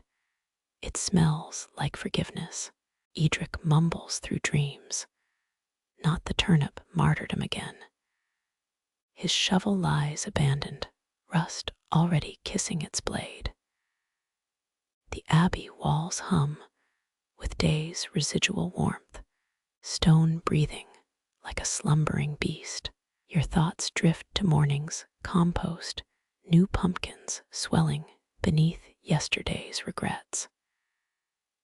Midden mice will feast on vellum scraps, monks on gratitude loaf and salvaged honey, a cycle older than cloisters, decay cradling seeds until light coaxes them awake.